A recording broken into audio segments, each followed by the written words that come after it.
The only announcement we have this morning is the next scheduled board meeting, May 27th, 9 o'clock here at the Community Center. First item is the consent agenda. Do we have a motion for approval? So moved. Second. Is there any discussion? Call the roll, please, Jane. Supervisor Guglielmi? Yes.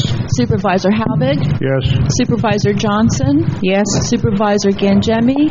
Yes. And President Miller? Yes. First item on the action agenda is Resolution 1117. Mr. President, we need to withdraw that item. It's not ready. We still have negotiations ongoing with Dollar General. Well, while we're on that subject, could you give us a little history of how all this came about? The board just was hearing about this last week. When was that permit pulled, and what was the district's role in review of that construction, particularly from an access standpoint?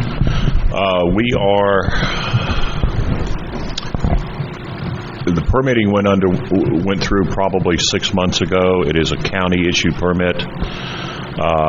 We have input into the permitting process, and one of the things that we said we would not do is accept maintenance of the pond unless it was a dry retention pond, and in order to do that, they had to elevate it out of they had to elevate the site. That was primarily ours, but the actual road configuration, the county approved that. Was that reviewed thoroughly by Ramon's department, Ramon being the county engineer? Absolutely.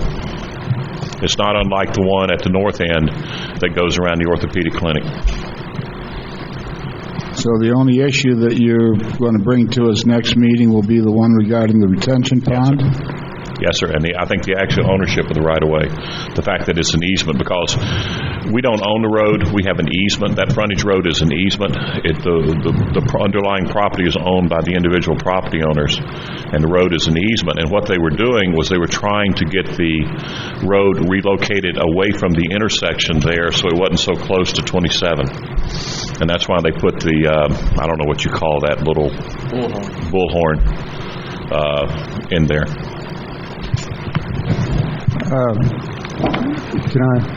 I've got a couple questions since I'm not going to be here next week, and the way the resolution is written, the district's going to take the obligation to maintain the construction improvements.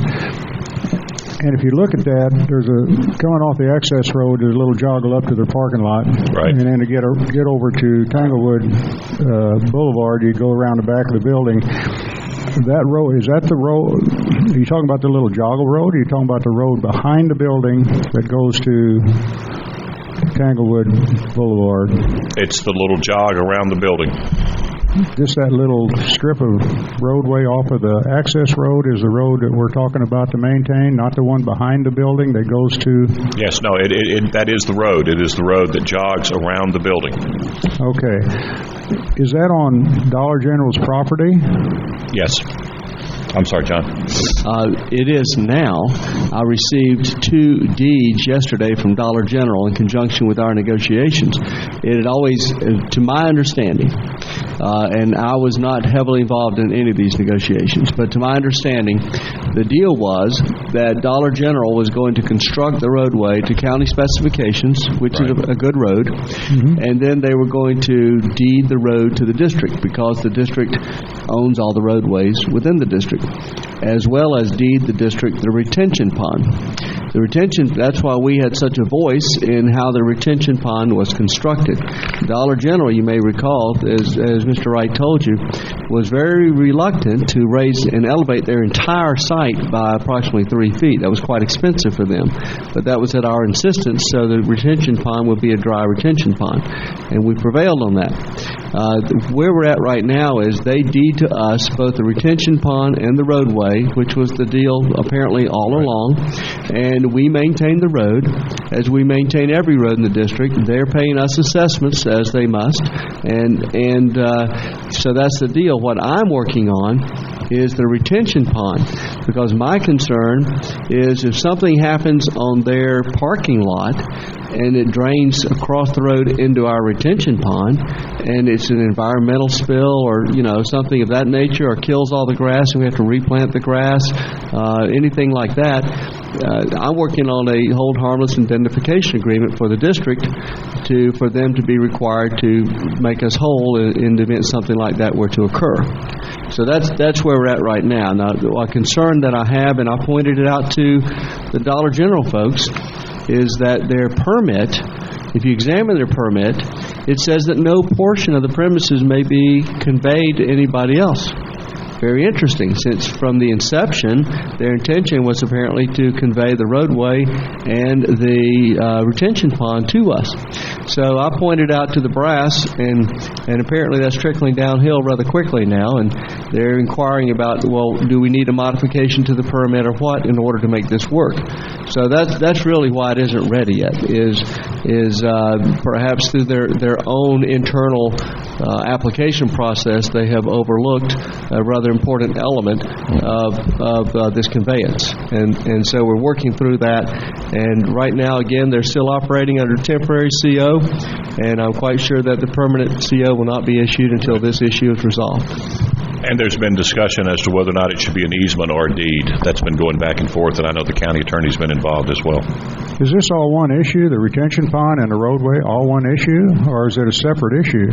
Well, they're kind of related. We're not asking for any indemnification on the roadway, because the roadway is ours, and obviously they're not going to issue an indemnification for somebody who may be negligent in driving or whatever on the road. My concern is damage that might occur to our retention pond from things that would drain out of the parking lot into the retention pond. The roadway is it's like any other road in the district. Once the road is built to the necessary specifications and accepted, we accept the road. Nothing different about this road than any other road.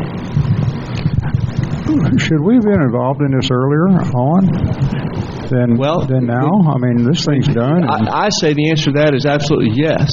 But why weren't we? I think that answer lies on the side of Dollar General, frankly. I mean, if I'm building this thing, I want to get my ducks in a row so I can get a permanent CO.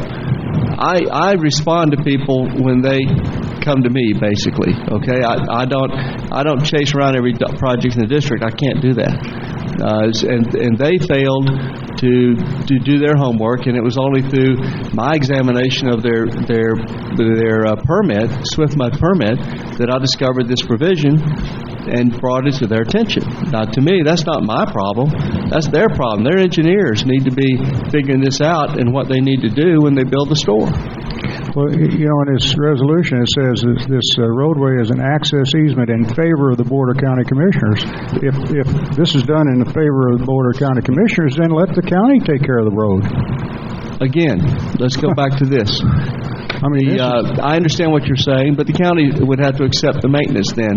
The district has always agreed to accept the maintenance because it was in the district boundaries. Right. The point of the easement, and let's go back to this. That resolution was drafted, and then it was 3 days ago, instead of what had always been planned, which was go to the county, get an access easement over this project, and then we'll talk to the district. Again, in my opinion, cart before the horse. But nonetheless, the county required the easement be dedicated to the public, so there was never any issue that the public had the right to drive on the roadway. You recall when the original frontage road easement was on the plat, it was dedicated to the public as part of the platting process. So when you relocate that, you need a new easement dedicated to the public in order to make that work. And so we currently have a 50-foot easement on the access road, frontage road easement, and so in my opinion, really all we needed was an easement for the roadway. But because of the maintenance issue and because no doubt ad valorem taxes and that sort of thing, they preferred to deed the road to the district as well as the retention pond. But that's still a point of contention. I know in talking with the county engineer, and then this has been an evolving process, it was going to be easement for easement and not a right-of-way dedication. And that may have changed in the last couple of days. It's been kind of a dynamic process. Yeah, I guess the reason this was done is because access in and out of Sunny Lake. I mean, you had to use something that was already in existence because you couldn't get any other way out of that of Sunny Lake because of it. But this whole thing, and this is a little off the subject, this whole thing's kind of a mess up in that area. You know, this Tanglewood sign is right in the middle of the. And like I say, it's off the subject, but what kind of agreement do we have with Tanglewood? There's people that own property upstream from that, or there's no way they can even get to their property. DOT, I could be wrong about this, but I don't think so, because I remember having meetings on that site. I think DOT mandated that sign be placed there because they did not want people to be able to drive across there. They wanted to force those roads to be relocated to the rear, and they're supposed to. The plan then is for another bullhorn to be on the other side in order to access the property on the other side. And it's all about, as we have discussed, vehicular stacking, because DOT does not want to have any position for vehicles to be backed up on 27 trying to get in there and the roadway blocked because people are going across and otherwise interfering with the functioning of that intersection. So the only way to make that work is exactly what they did at Sunny Lakes Boulevard and what they're doing back there, which is bring the traffic back far enough to where that is not an issue. Okay, well, we need to, the last thing I'll say, I guess, we need to have a clear understanding of what that whole area is and what we've agreed to and what the Department of Transportation is agreeable with, and the whole thing. So I don't know when this is going to come back to the board, but it may be a week. I mean, the next meeting may be the next, but I'm not going to be here. So I just wanted a better understanding of why we got. And I'm not going to say blindsided. It's just a surprise. All of a sudden, we've got to decide what to do here. Actually, if you go back to some of your status reports, we updated you on that probably 6 months ago. These were ongoing discussions. And one of the issues that we talked about was the depth of the retention pond. And the position we took was, if you don't want to raise the site, then you maintain the pond. And they came in and raised the site accordingly. So that all we have to do is mow it twice a year. Yeah, I remember some dialogue about the retention pond, but I don't remember anything about a road. Oh, the road right away. That plan has been around, as I understand it, for a long time. I remember when I was with the county, that was discussed about the difficulty of the access road being so close to Highway 27 and how to try to work around that. John, did you say they don't have a certificate of occupancy yet? No, sir. I said they have a temporary certificate of occupancy. I guess I'm surprised they were able to open, which is a temporary one. That's not uncommon. But this whole thing could blow up. I mean, what happens then? That's a county issue, sir. Yeah. We have nothing to do with the issuance of certificates. John, you made a statement to the effect that because the road was built, we automatically accept it. Is that really the case? I don't know that I said because the road is built, we automatically accept it. But well, you didn't say automatically, right. But the implication was that everything that we accept the roads. And here we got a very unusual circulation situation, but we're not legally bound to accept any road, are we? The roads that we maintain now are all platted roads in the district. This is a new road. It wasn't a platted road. It's clearly, in my opinion, to the district's benefit that the road be relocated. Right. And so my understanding is, again, I wasn't at the meeting. I don't know this, but the district did agree to fine, let's get the roadway relocated. You build it to county specs. We'll accept the roadway and maintain it like we do every other road. That's my understanding. What was the time frame for that process? I'm just trying to get a handle on It was this. when I believe that meeting was with Mr. Grieshaber when he was here as general manager. That's my understanding. And the whole project was first coming to discussion, and people were at the site looking at it and laying things out. And I knew that there would have to be Bullhorn Road back there. And it just came to me to say that had been negotiated, and it was done. I said, great. Okay, but speaking hypothetically, if we didn't accept that, that would be a county-maintained... No. No. County would not accept maintenance of that. They would not. No. They would not. No, sir. They're not going to accept maintenance of 150 feet of road. Okay, next item. Well, I got one question. Wait. As far as the traffic going into Dollar General, right now you can drive off the access road, take a right, take another right, you're in the parking lot. When you come out, the only way you can get back to 27, the access road, is to come out of the driveway, take a right, I think go around the Tanglewood sign, and then come out. Is there another road in there? No, they took the road out in front of the store. You still have to go through the parking lot. You don't have to go through the parking lot? You do have to go through the parking lot. Okay, so how do you get out of the parking lot? You either exit onto Tanglewood or you backtrack and go back up north on the access road. It should be 2 lanes. It's 2 lane. Oh, I was there the other day, and maybe I just missed it, but I came out of the parking lot, took a right, and had to go around the Tanglewood sign to get out. To get out onto 27. Yeah. Yes, sir. But you could have gone north on the access road and exited where the bank is. But you can't get there. Is there an access road? You have one access road there. Yeah, but it should be 2-way. I know it's 2-way, but you still have to go around the Tanglewood sign to get out. No? No. Okay. I guess I took a different route. That's fine. Save that till public comment, Joe. We don't have a provision for that now. You can bring it up again at that time. Okay, Resolution 1118. Resolution of Sun and Lake Sebring Improvement District to change the interest rate on loans for the clubhouse and recreation center. Do I have a motion? We have a motion on 17. Motion to approve. Pardon me? Second? Sorry. Do I have a second? Second. Okay, board discussion.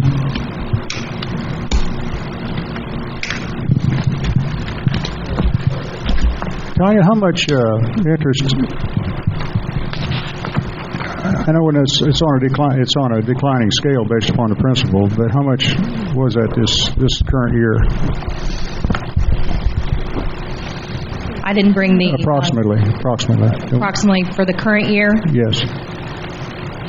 Okay. I didn't bring those numbers with me. I'm sorry. Okay. Close to 100,000 of them. It was I would say 80 to 100,000. Yeah. We're talking about it's a $1.5 million that we borrowed from ourselves. So that's what that interest rate comes to. Okay. Thank you. Mike, is there anything you want to review on that? No, sir. We've discussed it. This is just basically putting into effect something we've already discussed, and we're recommending it. We'll go to public comment.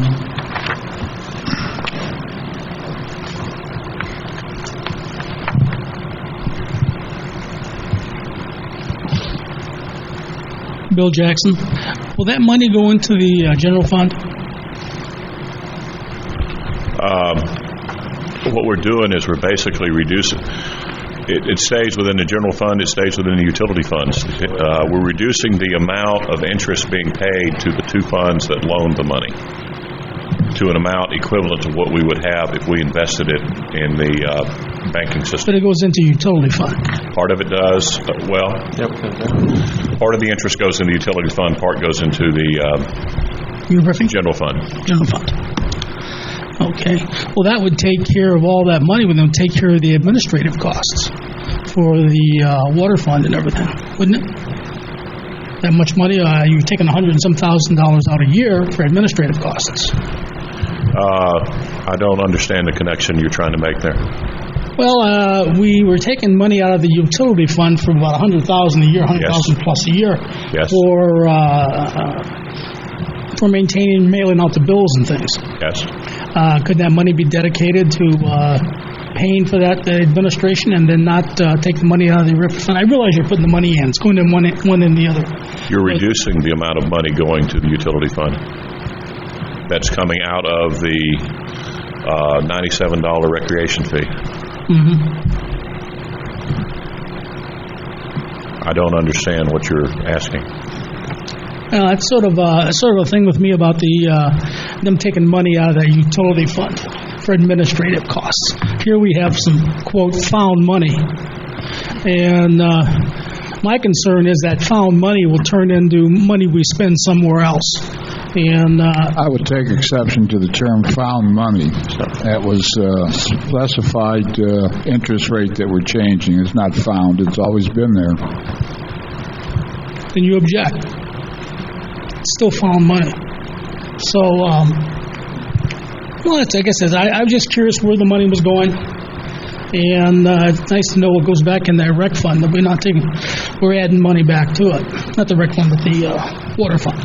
It's nice to know we're adding money to it instead of just taking money out of it. No. Thank you. Okay. Any other public comment? Bring it back to the board.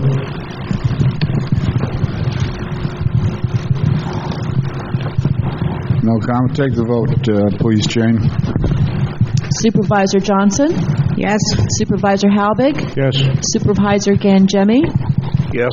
And Supervisor Guglielmi? Yes. President Miller? Yes.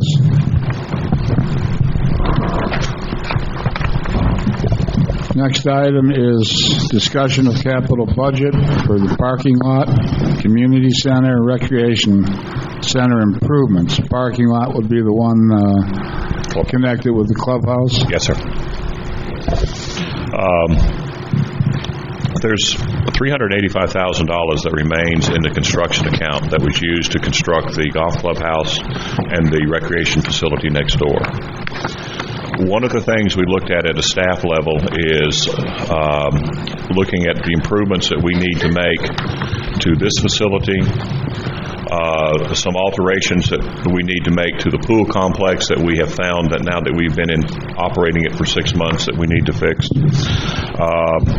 and some other miscellaneous repairs on this side of the lake that we would like to see done to some of our facilities.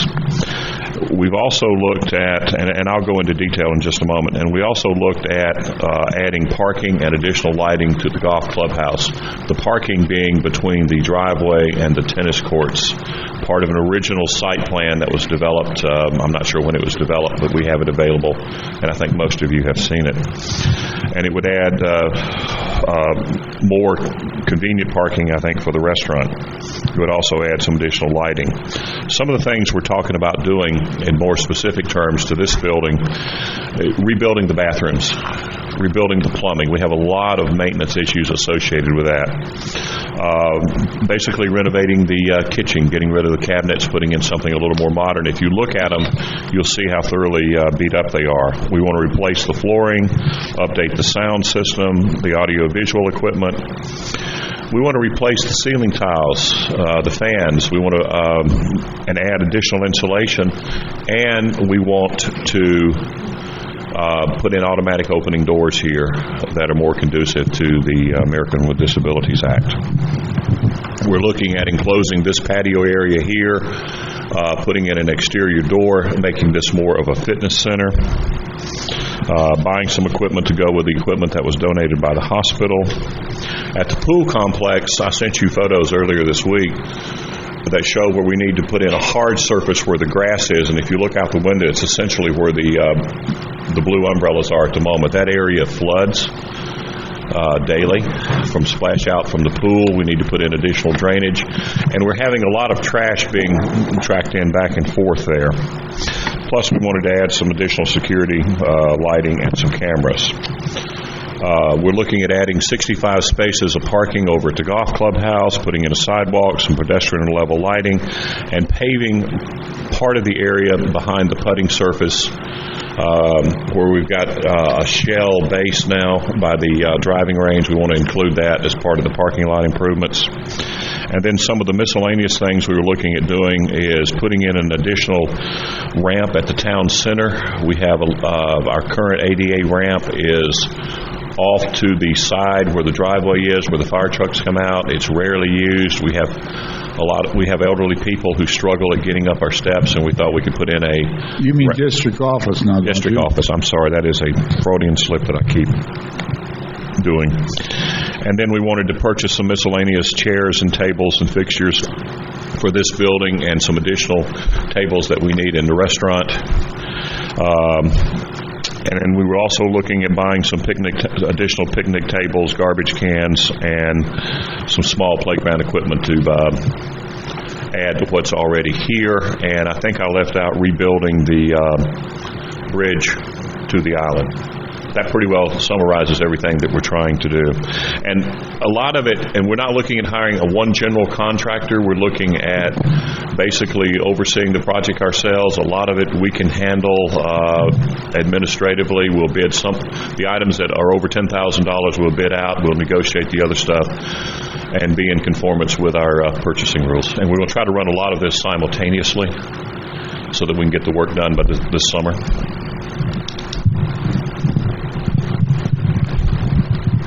I don't have a problem with any of these items on this list, but I've got a question. Since some of the stuff we're doing wasn't within the scope of the original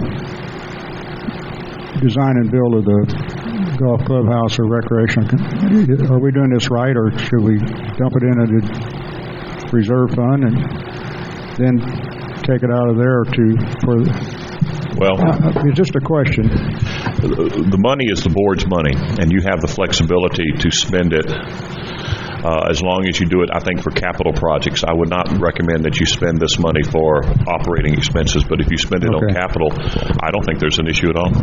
Okay.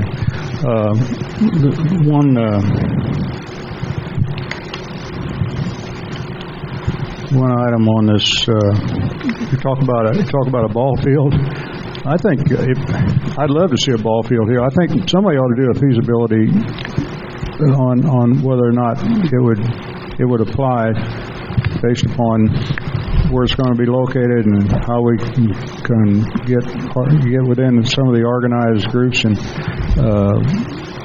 because there's a lot of kids. You get them on a ball field, they're not going to be out there breaking windows. And the reason I added that as a postscript in the memorandum is the county has set aside $27,000 to match district funds to build a non-lighted ball field, and we have a site plan that shows it right over in this area here.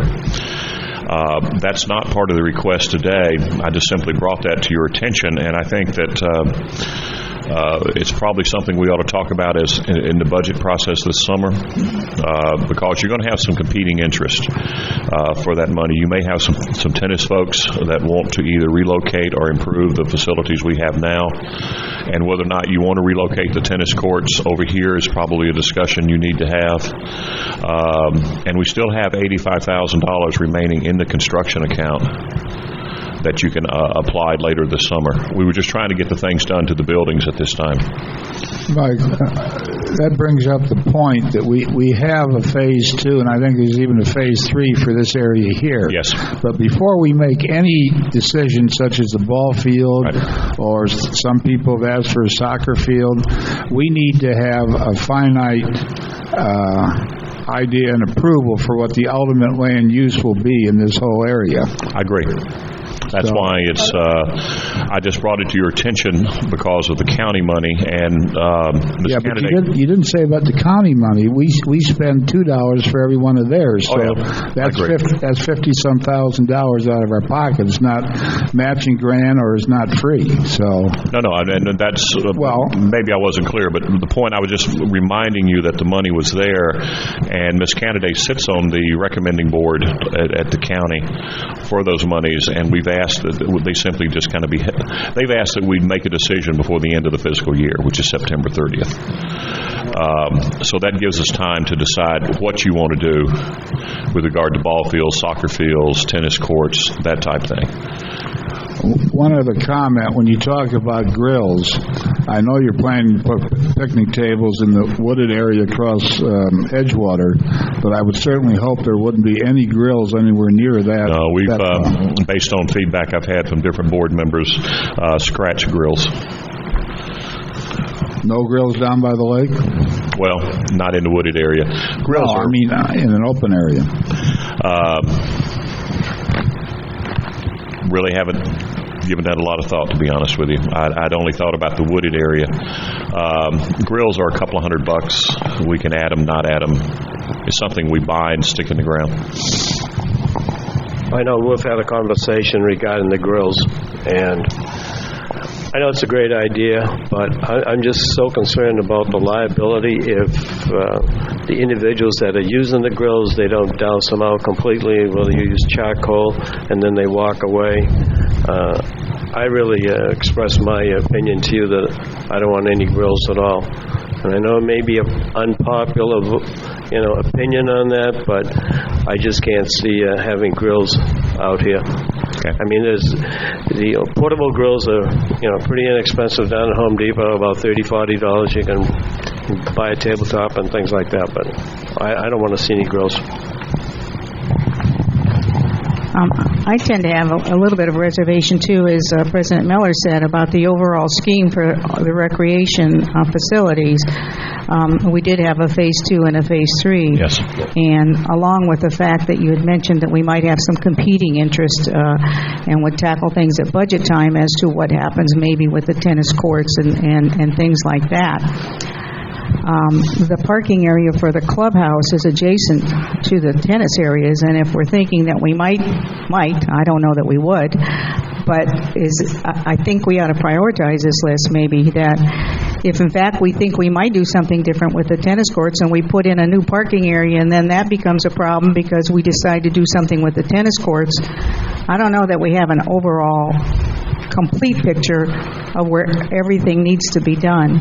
Well, the site plan for the parking lot basically puts the parking between the driveway and the tennis courts, and it doesn't require the relocation of the tennis courts or anything like that. We may have to move it over, 3 feet further than what the site plan says, so we can put in a sidewalk and still have enough room to access along the road, but it won't affect the parking lot won't affect the tennis courts as they're currently laid out. The question was, do you want to leave the tennis courts where they are or relocate them to this side of the lake, which is what some of your site plans show at this time. In fact, I got copies of them yesterday, and I'll be sending them out to y'all either this afternoon or Monday morning, just so you have them for your information.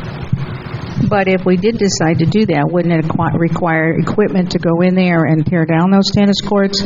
And I guess I see that project as maybe something that when we do, that this could be put off until we discuss what's going to actually happen with that. I mean, if you got equipment, if you decide to move them and move them over here, then you've got all this equipment in there, tearing these tennis courts out and the concrete and all that, and maybe you can reconfigure the parking lot or whatever better if in fact that happens. And maybe that would be the deciding factor on whether that happens. I don't know.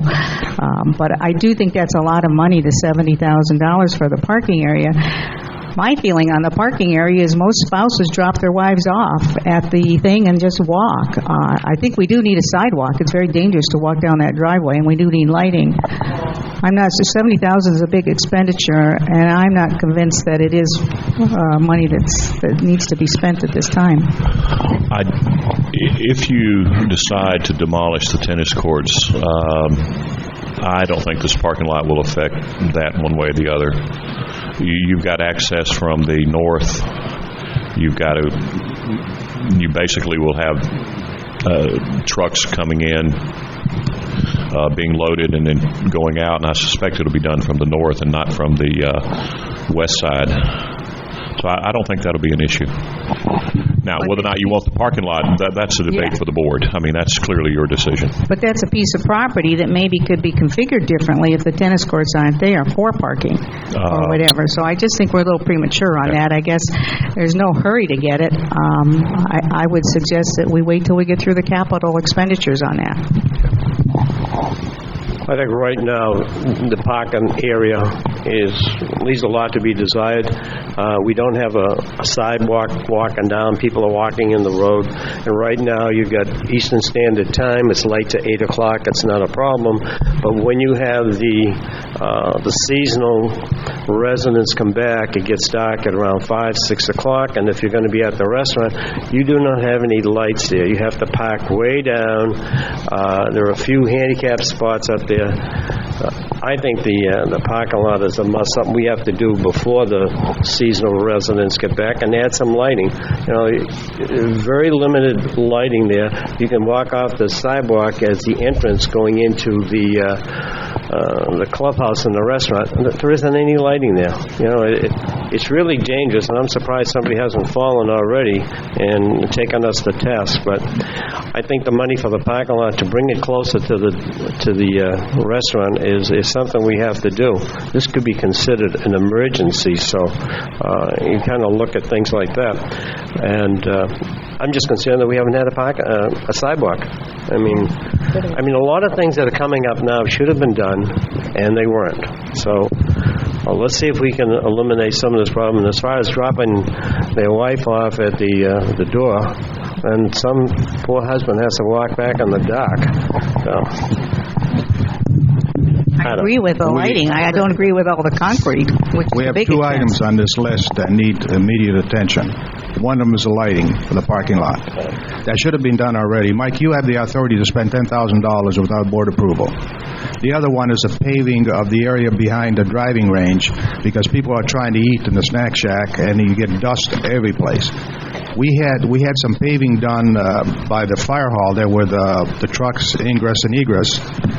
Why didn't we piggyback that and get it done?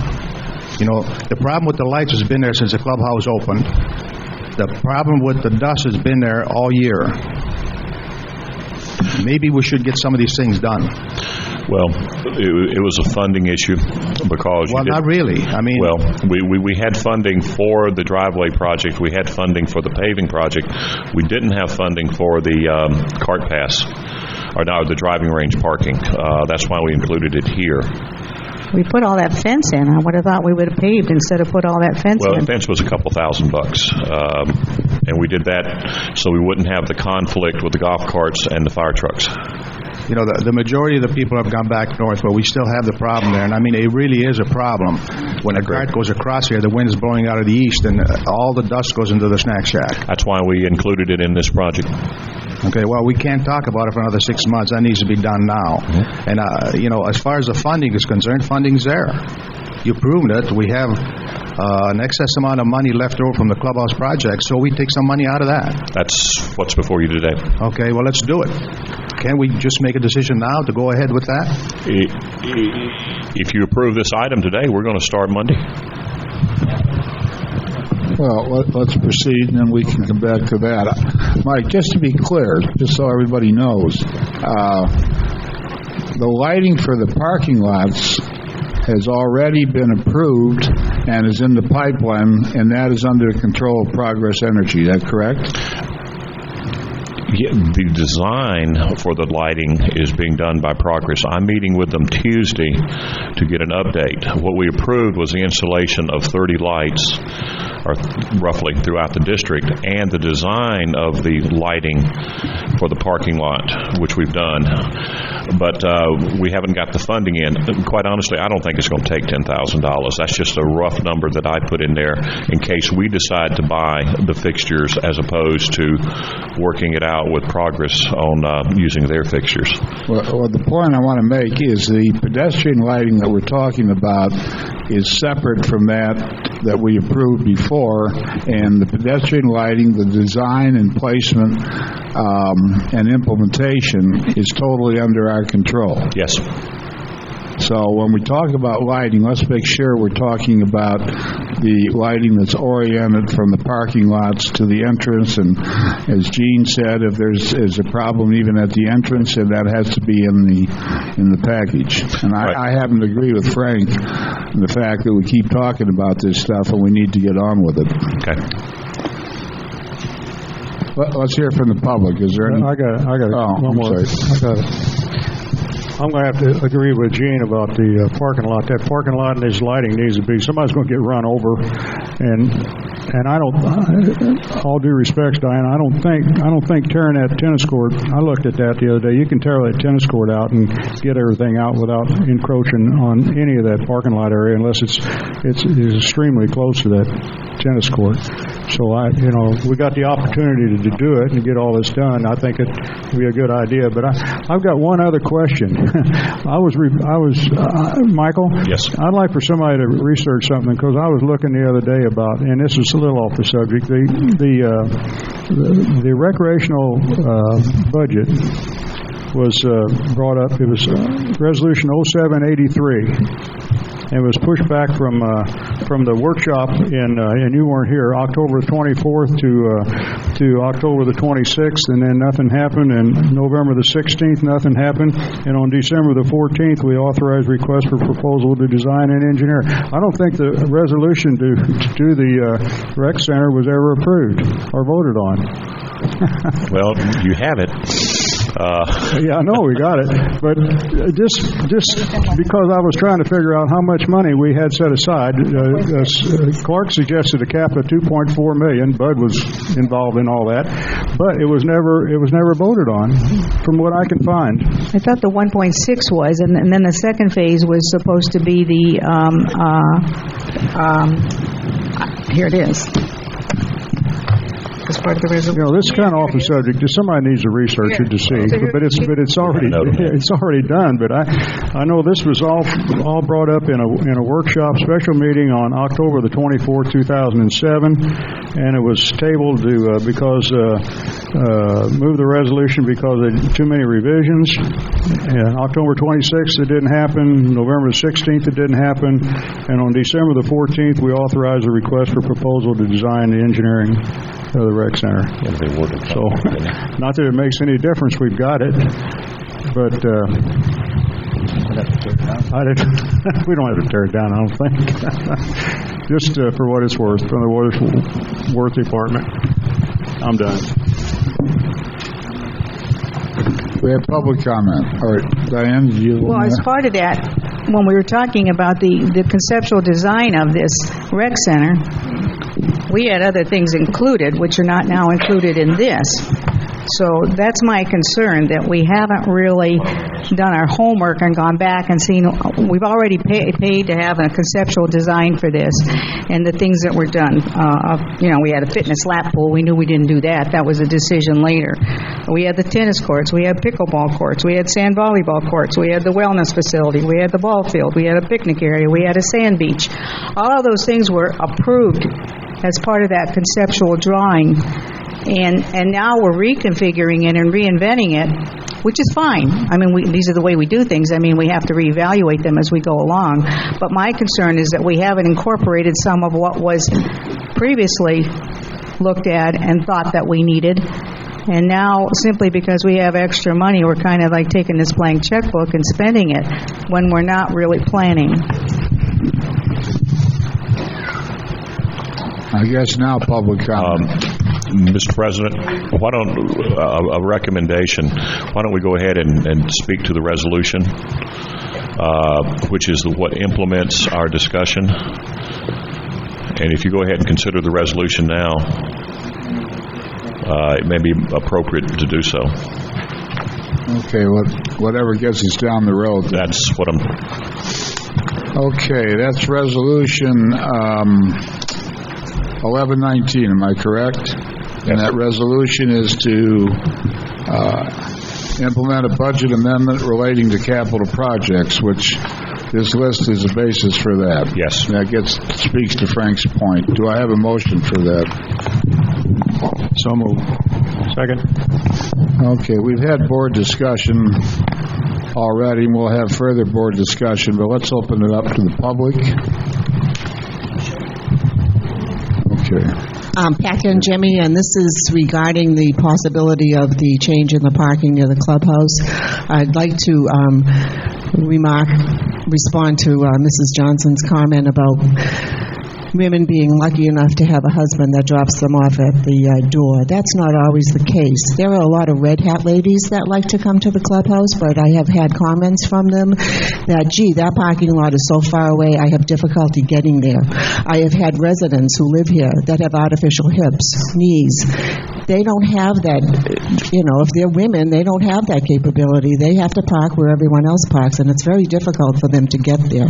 So I'd like the entire board to consider that it's just not always the case that someone can be dropped off at the door. Thank you.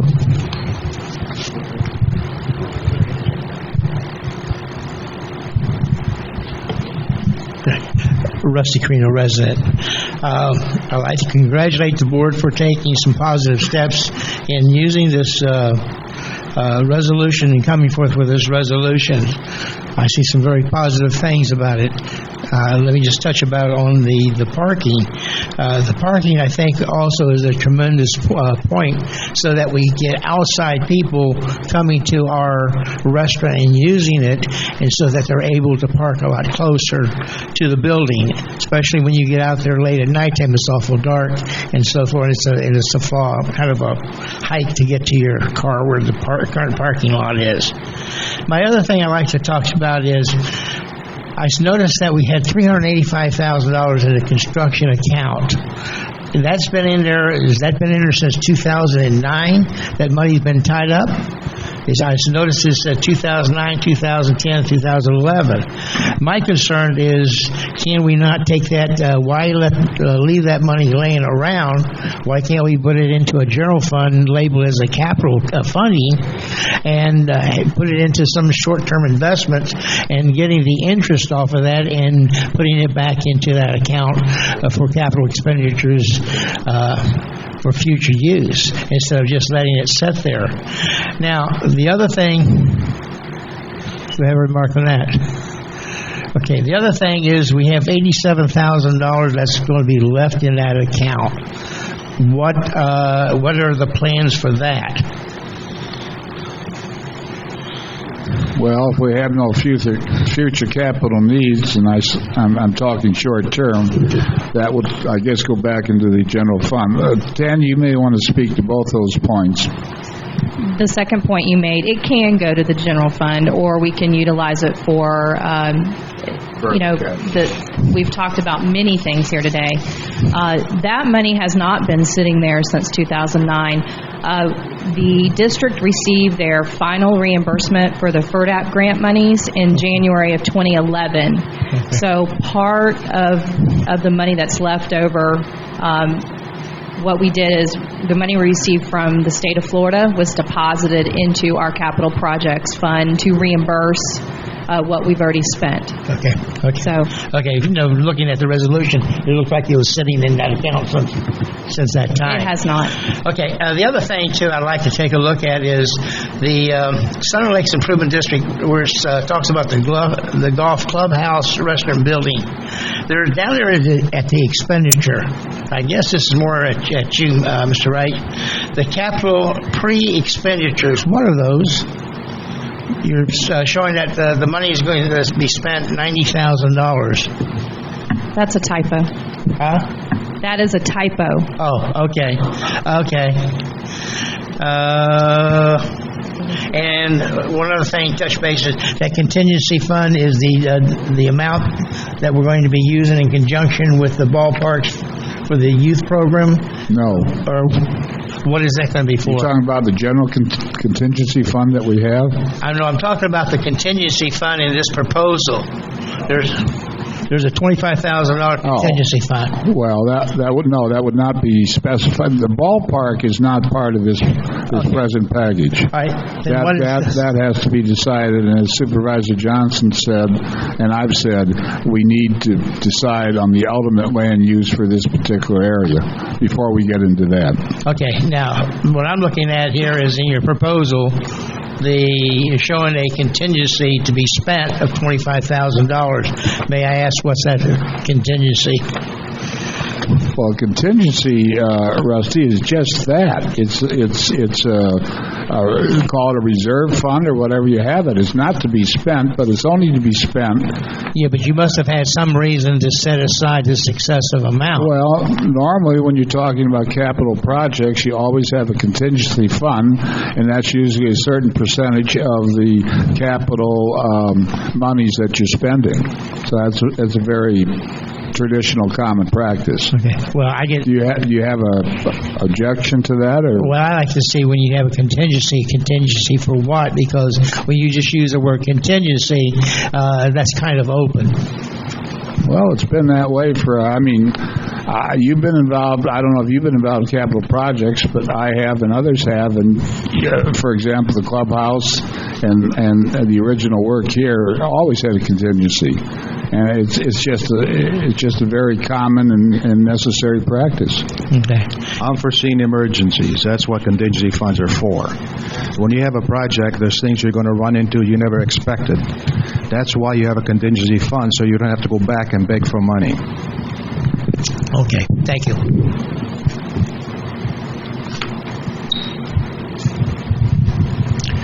Bill Jackson. I rise in support of Mr. Guglielmi's emergency request that these parking lot near the driving range be taken care of. I'm horrified at the thought someone would eat their gourmet hot dog and get a little dust on them. Thank you. I didn't hear what he said. This is, excuse me, Rex, before you get started. I didn't even hear what he said. No, I didn't either. So if we do one thing on this list, let's do the audio, please. That's the priority. Good morning, sir. Rex Bond, a resident, property owner. I agree with the recommendations of the management. Believe it or not, I think we ought to do all of these that he has on his list. We have the money. It's a capital improvement, and I think most of us know that this next year there probably will be few, if any, capital improvements. We're going to be tight in our operating account. The number of accessible lots has gone down, and I think I can say that without fear of contradiction. And when that goes down, it means our income goes down. And this money is part of the funds that this board approved when we agreed to do the capital projects that they are related to.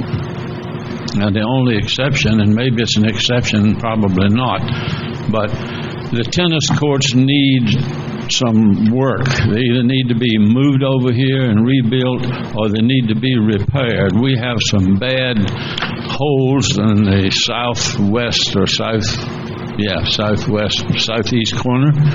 And I'm not a tennis player, but they need to be updated along with these others. But I think it's a good program. We're not separating the goats from the sheep, so to speak. We're putting it all in together. You can't tell whether, I know Mr. Halbig holds himself out as a golfer, but in looking at him, I can't really tell that. Thank you so much. We threw in a couple cows too, Rex. You wanted to hear that, Frank. I'm sorry, sir. Did you want to hear? I said we also threw in a couple cows with the sheep and the goats. Yes. Tom Costi, resident. As I recall, back in 2007 discussions in the workshop and in discussing those resolutions, the numbers that I recall were 3.6 for the clubhouse and 2.4 for the rec center. There was another item of $250,000 to relocate the 9th hole on Deer Run because of the new layout over there. During the project, we decided to go ahead with only $1.6 million of the rec center funding. However, the original resolution was for $2.4 million. Now, I don't know. David says that he couldn't find where that resolution was ever approved. But we did pay for the engineering. We did pay for the light. When I say engineering, I mean the architectural work for the proposed layout of the total project. We paid for that. Nobody on this current board was on the board at that time. I have a problem with forgetting about all the work that went before. Now, we paid for some work, we paid for a layout, we paid for a concept. It looked good to everybody on the board. It was approved to go ahead on that basis. Now we're discussing whether or not we're going to relocate the tennis courts to the plan that was approved and paid for.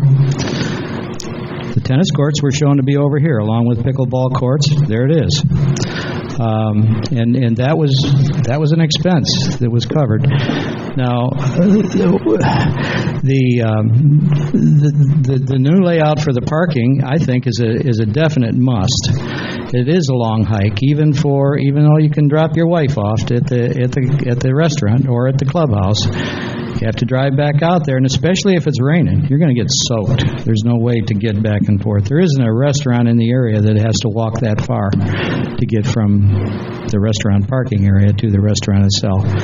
So I'm totally in favor of going ahead with that parking lot over there. And we've been talking for over a year about the possibility of an accident happening because of the lack of lighting. And we bounce back and forth between lighting in Unit 2 and lighting in that parking lot. That is a definite hazard over there. That's something that should have been taken care of a long time ago. Thank you. Tom, in answer to your question about the plan, that was a concept, and it's already been modified with regards to I'm talking about the recreation complex here. It's already been modified to some extent. Only to the extent that it was modified to go with one, zero entry pool in lieu of a lap pool and a splash. The circulation, the egress was modified, and that plan shows, for example, basketball courts up by Edgewater. So it's a matter of... I don't think so, but you may be right. It's just a matter of revisiting this and making our decisions. And what we're discussing today for capital improvements is not going to impinge on the land use alternatives that we have here. Okay, I understand. There's one other thing that, as far as a capital improvement to this building itself, the one thing that would pay for itself definitely that I didn't see in there is solar assist for the heating of that pool. I don't understand why that wasn't part of the presentation. Thank you. Mike, that's an excellent point, and that's been brought up before, and we should have chapter and verse on our options with regards to the solar situation. Actually, we are investigating that, and I'll be reporting back to you in a not-too-distant future. Yeah, Joe Ack for the record. That solar was brought up at the last meeting there, and Michael was going to do some checking on that. I only got two questions I want to know about, Michael, and on these contractors that's going to be coming in. They're going to be all E-verified? It's part of our purchasing process. It's going to be permanently in there now? Okay.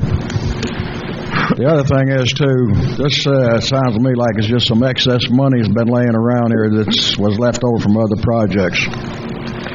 We're going into hurricane season. Have we got any kind of a hurricane fund set up for any of this? Because such as glass on the clubhouse windows over there to be protected or whatever. Maybe some of this stuff might be money needed to be used to start protecting for hurricane season. That's all I got. Thank you.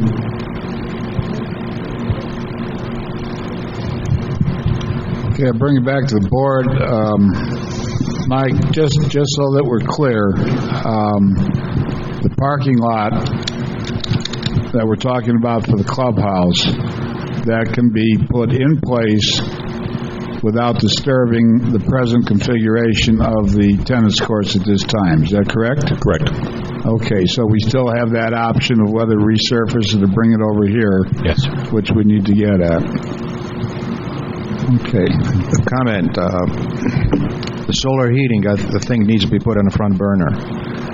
That is almost like investing money and getting a refund, because that's exactly what's going to happen. We don't have to pay any utilities, and we will probably get some refund from the state or the federal government.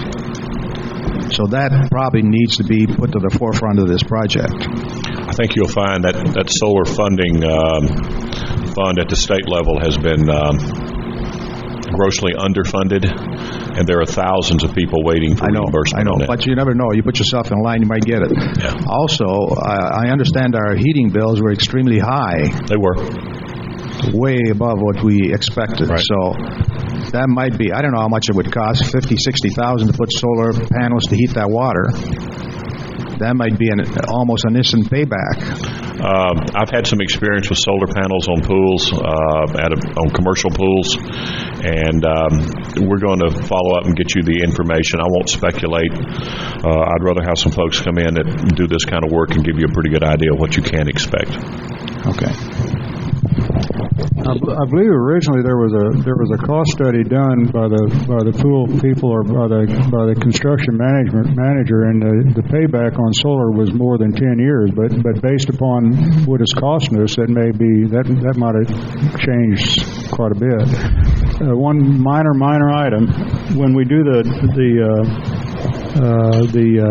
paving for the grass area, you're probably going to have to add some Coolcrete to that, because rather than just have concrete, people are going to be walking on it and using it it's going to have to probably be Coolcreted, because it'll burn your burn your feet up if it's not.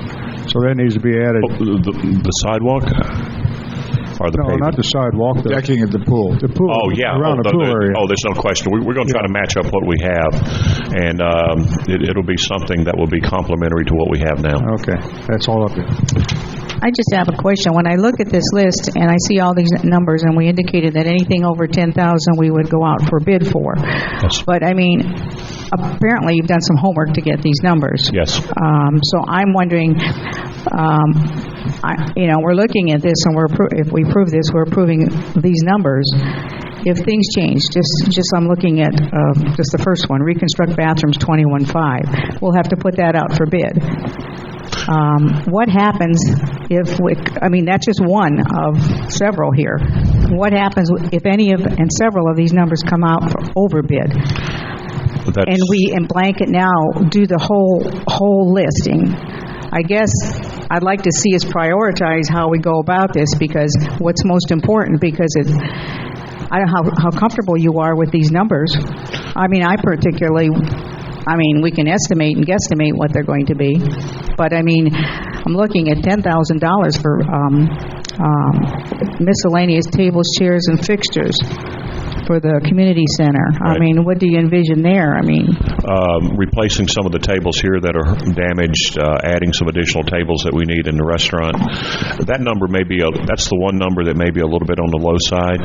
And one of the reasons we built the 10% contingency in, which is the $25,000, is if we do run into a problem that we didn't foresee for example, with the plumbing. But we've had people come out and look at it. People give us quotes, give us estimates. I've had the district engineer give me some estimates on some of the cost, and we feel fairly comfortable with our numbers. We've got some things we don't have to buy. We don't have to buy the additional picnic facilities. But I think we can live with the budget we have now. One thing about it, I'll keep you informed, as I always do, and if there's a problem, I will get it to you early on. But I think we're okay with the numbers. One thing I mentioned when I was meeting with Christy was that looking at that screen over there, I thought perhaps a big screen TV would be better, because for two reasons, or several reasons.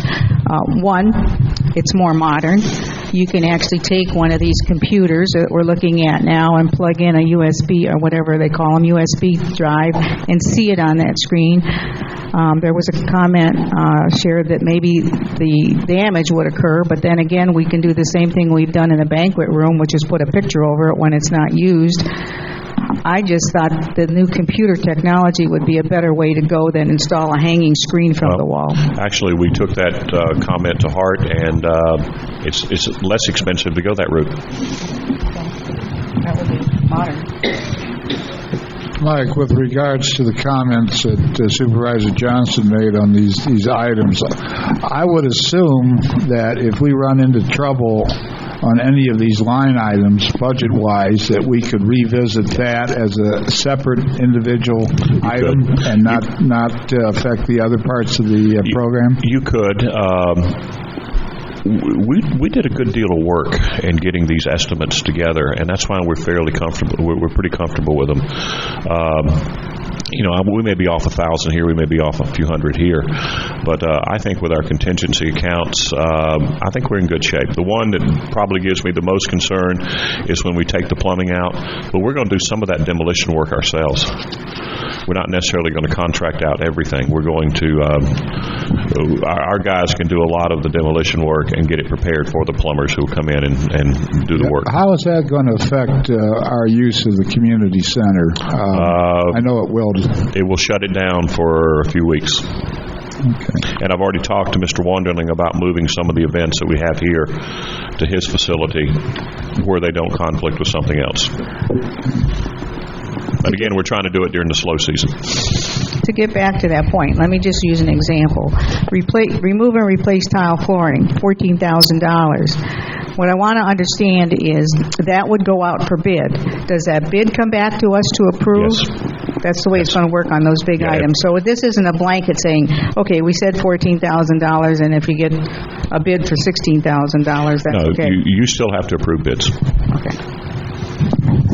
We're going to be able to, at some point, maybe combine some of these. You have reconstruction of the bathrooms and replace kitchen cabins. Yes. And replace the plumbing. So would we get like a subcontractor to do the plumbing work? Yes. So we're really going to be looking at maybe the 21.5 and the 17.5. We're going to really go into grouping these versus going in there each individual line item. Absolutely. Okay. I did it that way just for clarity of I just want to make it clear that to some individuals, we're not going to be coming back if it's 14,000 and then it goes to 15,000. We're going to have to come back here and take a day to decide to go the extra $1,000. Right. And one more comment, just for Mr. Costy's sake. I know we had a lot of design proposals and we had a lot of phase items in there, but when you look at what we have to redo, it's strictly because maybe the designs weren't complete. Maybe there were some flaws in it. And you know as well as anybody else that when you come to a project, you're always going to have some sort of tweaking to do. So I just want to make that clear that we're not abandoning everything that we've had.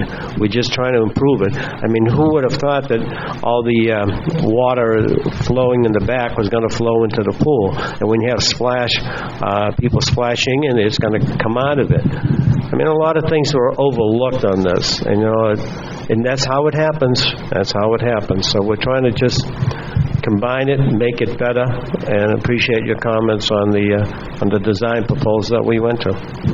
Well, that's what I wondered about that water. Don't we have any recourse with the person that put the pool in? They should have known what they were doing. I mean, do we have a warranty of some sort? I don't think that was a pool installation. I think they put it in according to plans. They put it in according to the You just have to remember who was involved in approving all the plans. Oh. Okay?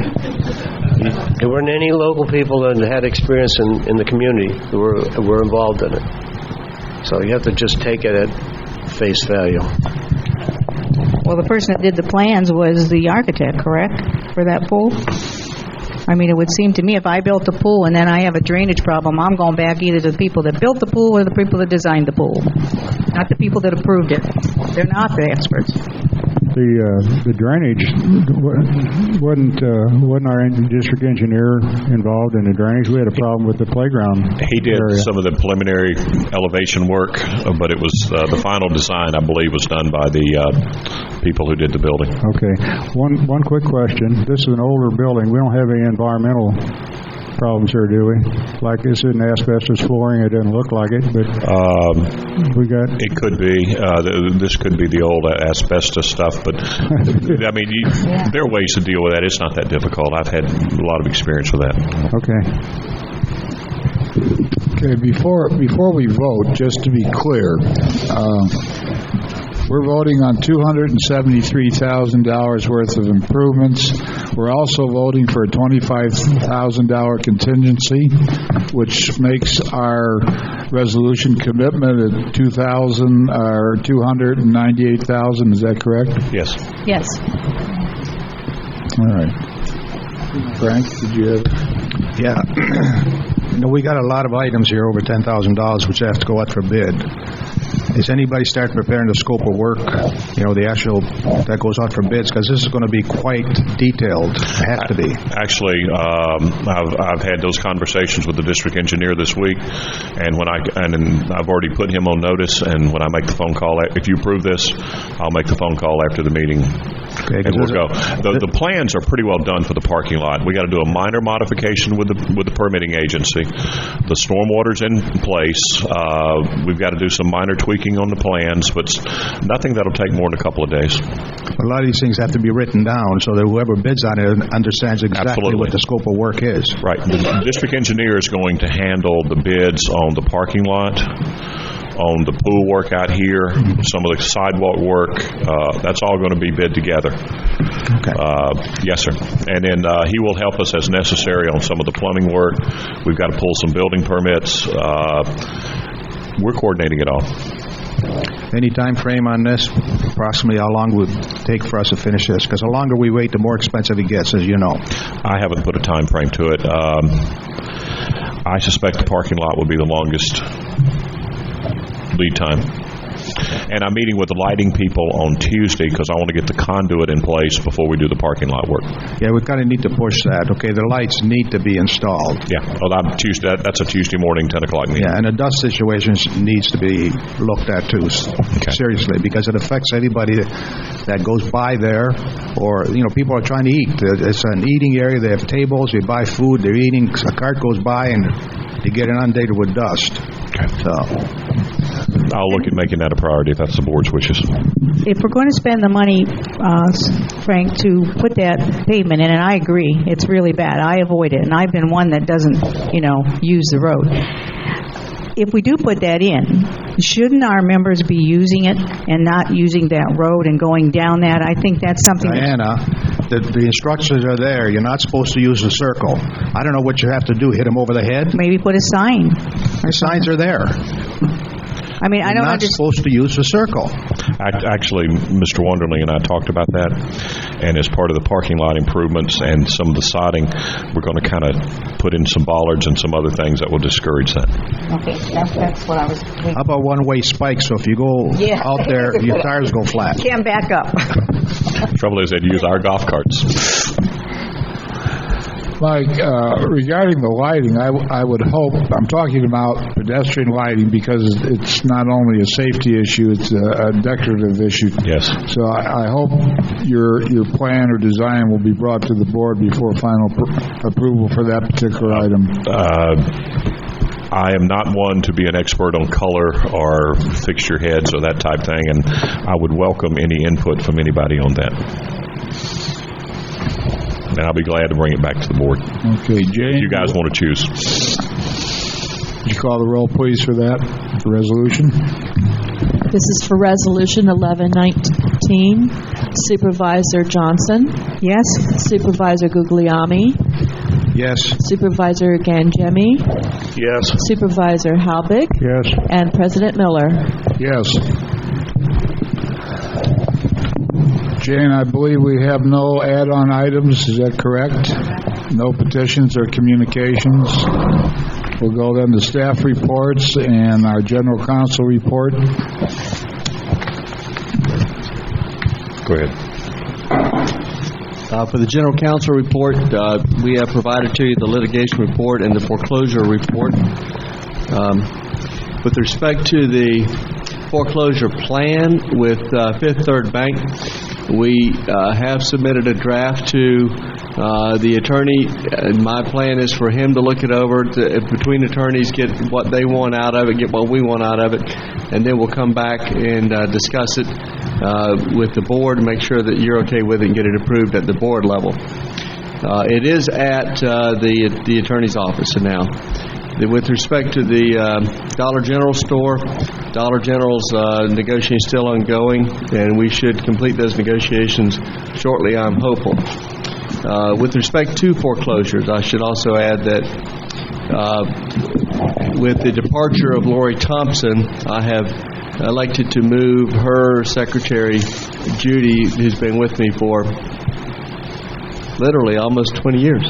Imagine that. That's incredible. Up to the foreclosure department, she's quite schooled in that, and I'm going to rehire one of my prior employees to work with that effort. There have been approximately 46 tax deed applications within the district. We have prepared a claim of lien for each of these, and we'll be filing it together with a cover letter to the applicant, advising them of the district's lien and their obligation to pay that lien. And I'll just remind you again, as we get closer, we do have the June 9th hearing on the McGuire Trust motions to dismiss that have been filed by each of the governmental entities. Well, we also have a June 8th event with the clerk regarding the tax deed sales, Sun Lake property. I think that's when that tax deed thing I'm talking about is set for sale in June, early June. I've been told that I have to sign all 46 We have them here, sir. Yes, I'm sorry to say. If you would prefer, I don't see any reason why. I'm just kidding, but it would be a time-consuming process. Yes, sir. If you would prefer to delegate that to Mr. Wright, the board can certainly do that. Don't tempt me. That's the end of my report. John, on the last part of your report, there was one resident that surrendered his lots to the district. That was plural lots. Do we know where those lots are? I'm sure we do, but offhand, do you know where those are, Mike? Let me look. And how many there were? Which one was that, John? Are you talking about? Which one? I'm sorry, Mr. Miller. Sorry. It's under item 4, chapter 11 and 13, bankruptcies of owners. And it's the guy that converted his chapter 7 bankruptcy to chapter 13 last October and surrendered his lots to the district pursuant to his chapter 13 plan. Just out of curiosity, where are those? I'll have to get back to you on that. Honestly, I don't know. That report was prepared by Lori just before she left, and she had coordinated all of that, so I don't know. I can tell you we do have one resident who has 2 lots in Unit 16, which are part of the Area A and Area C, that has approached us for surrender of those lots. It seems like they had a very unfortunate circumstance with hiring a contractor who absconded with, I'm told, roughly $80,000 worth of their funds. They'd already paid most of the Unit 16 assessment off as well. And now they're just saying, life is just too hard. We're just going to give you those lots back and move on. So, very unfortunate circumstance, but we are getting 2 lots back from that case. If memory serves me, if those are the ones Lori and I talked about, I think they were in 25. They're what? I think they were in 25, but we'll double check. Okay. John, you're... Nothing further, sir. Okay, we have General Manager's report. Yes, sir. I have supplied under separate cover a couple of weeks ago a mid-year report on the state of the district, and without going into a great deal of detail, I outlined some of the things that we've accomplished and some of the things that are challenging us in the future. Financially, I think we're in pretty good shape. We're on track right now to have our revenues match what they were in the prior fiscal year. They may not be exact, but I feel fairly confident we'll be very close. And that's rather remarkable when you look at one of the exhibits that shows the decline and the number of lot payers within the district, and I've included that as an attachment. So I feel fairly comfortable on the revenues and the expenditures. We're able to live within our cash flow. We do have a series of things that we will deal with in the not too distant future. We've talked informally, one-on-one, about some of the law enforcement issues. If you want to continue with the current security arrangements, if you want to consider something different, that will be before you, as well as the fire protection. Right now we have a very unusual circumstance on fire where we have 2 paid firemen on duty 8 hours a day, 7 days a week, but after hours Fires are essentially answered under mutual aid with either Avon Park or the West Sebring Fire Department. That's the bad news. The good news is we have very few fires after hours. Most of our calls are fire alarms and not actual fires. I think we had 3 in the last calendar year, or last fiscal year. I have updated you briefly that some of the very preliminary discussions we've had with the state of Florida regarding the possibility of exchanging the conservation easement over the Turtle Run Golf Course, basically exchanging that conservation easement with property the district owns north of Unit 16. It's what we commonly call the triangle north of Unit 16, kind of behind Columbus. Those talks are ongoing. As with the state of Florida, things always move extremely slow, but they are moving diligent. And a little background, because I've talked with y'all individually, but I haven't necessarily talked with the public. What started that conversation was a couple of things. One was some comments by some residents who say, I pay extra money to be on the golf course, and I look out my door and I see nothing but a forest. What am I getting for the money I'm paying? And I couldn't answer that question. The second question came from my wife, who said, where do scrub jays go? So I said, I better go find out. So I called Reed Bowman, Dr. Reed Bowman down at Archbold, who is probably the #1 scrub jay expert in the world, and I know him through my relationships at Archbold. And I asked Reed to come up here one afternoon. Let's get in the golf cart and let's go drive every hole on Turtle. And you tell me what we can do to enhance the environment for the birds.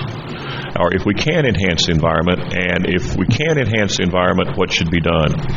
When he looked at what I call it the fingers, those fingers of land that are between the residential houses and the golf course, and he says that habitat does virtually nothing for the birds. It is not conducive for what they do. Part of what's causing the decline in the scrub jay habitat is the availability of food. I did not know, for example, that from the time an egg hatches, birds fly now, I believe, in 19 days. So there's a tremendous need for a lot of protein to go into these baby birds, and peanuts aren't it. Peanuts don't digest. They need, believe it or not, he told me mealworms or hard-boiled eggs. And they actually take that back to the young. That, you've had some disease issues, and basically the birds have kind of shifted north. If you will, kind of north of where I live, where it's sparsely populated, and you're still getting a few scrubs to the south, but by and large, they're not staying around the golf course like they did at one time. Michael, can I make a comment? Sure. Scrub jays will not nest in anything with tall trees. Right. Because they're afraid of raptors, predators. Right. That's correct. The state or somebody is supposed to be responsible for burning these areas every 5 years. I don't know when the last time they burned it. We got huge tall trees. Those birds, that's why they've left. Actually, I think, as Mr. McClure pointed out, I think we're responsible for burning those areas. Yeah, but we can't touch it ourselves. That we have to bring one of those. We can't realistically burn that area between the golf course and the houses. It's just not feasible. No, but there are other areas where normally we see a lot of birds are no longer there. And that's because all the scrub and everything. That's why they're called scrub jays. The only thing they nest in is palmettos and low-lying shrubs. I understand, and that's part of what Dr. Bowman and I talked about. So that conversation evolved, and it basically evolved to the point where he says, what if we trade habitat? And he is the one that basically helped open the negotiations with the state of Florida about the possibility of relocating that conservation easement. Now, I'm only talking that conservation easement. In fact, you have maps that are around the golf course. It still doesn't include the area north of Unit 4, north of... the place, I'm having a mental note here, up by the Ponce de Leon sign. That area will still remain habitat. But it's just the area around the golf course. Unit 18, isn't it? Unit 18? Yes, up in that area. Michael, I got a question. Do you have to trade that, or could that be in addition to the area we were asking to move? Can that be in addition to what we've got? If it displaces one bird, I'm not thinking I'm going to be for it. I'm not necessarily looking. I keep thinking what this golf course is going to look like if everybody cuts everything down. Well, to grass level. We own the property. We being the district would own the property. All this would allow us to do maintenance without having to do a certain amount of maintenance in there if we so chose to do that. You may or may not choose to do it. All I'm trying to do is create the opportunity to do some clearing, moving some of the palmetto bushes. I'm not one to want to remove the trees, for example, but to do some of the maintenance that we could do in Unit 15 and 25. Okay. By the way, this does not affect me personally. Others have said that the only reason I'm doing it is to benefit me. Lots clear behind my house. I have a question, only because I go back to when I first came on the board, and I just want to clarify is that I recall when the conversation came up for the triangular piece of property, and Mr. McClure, you came forward with the fact that the state was really interested in mitigation rights. And I remember the discussion because we talked about it, and the reason we set that land aside for the mitigation was because we felt there would be some real interest on the state's part. I know things change. I know money changes. Money's not there.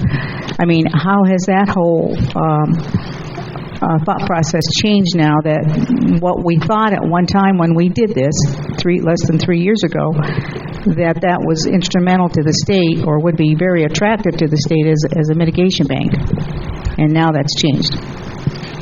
I'm not following you 100%. Which area are you referring to, the mitigation bank area? Isn't it around Unit 16, that triangular piece? That I thought was all the mitigation bank area that we had set aside. We decided to acquire it and pay taxes on it because we said it was a good area for the commercial properties to use it as a mitigation bank for their drainage. I believe I was talking about Unit 14, not 16. It isn't 16? Because 14 is the area where we have many wetlands, and the discussion at that time was creating a wetland mitigation bank for areas, as an example, along Highway 27 that are wetland areas, and they're going to need to buy. And typically, if you take 1 acre there, you got to buy 5 acres somewhere else. Right. That was my discussion, to create the mitigation bank in Unit 14. Now, we still own a lot of lots in Unit 14. I think the 400 lots.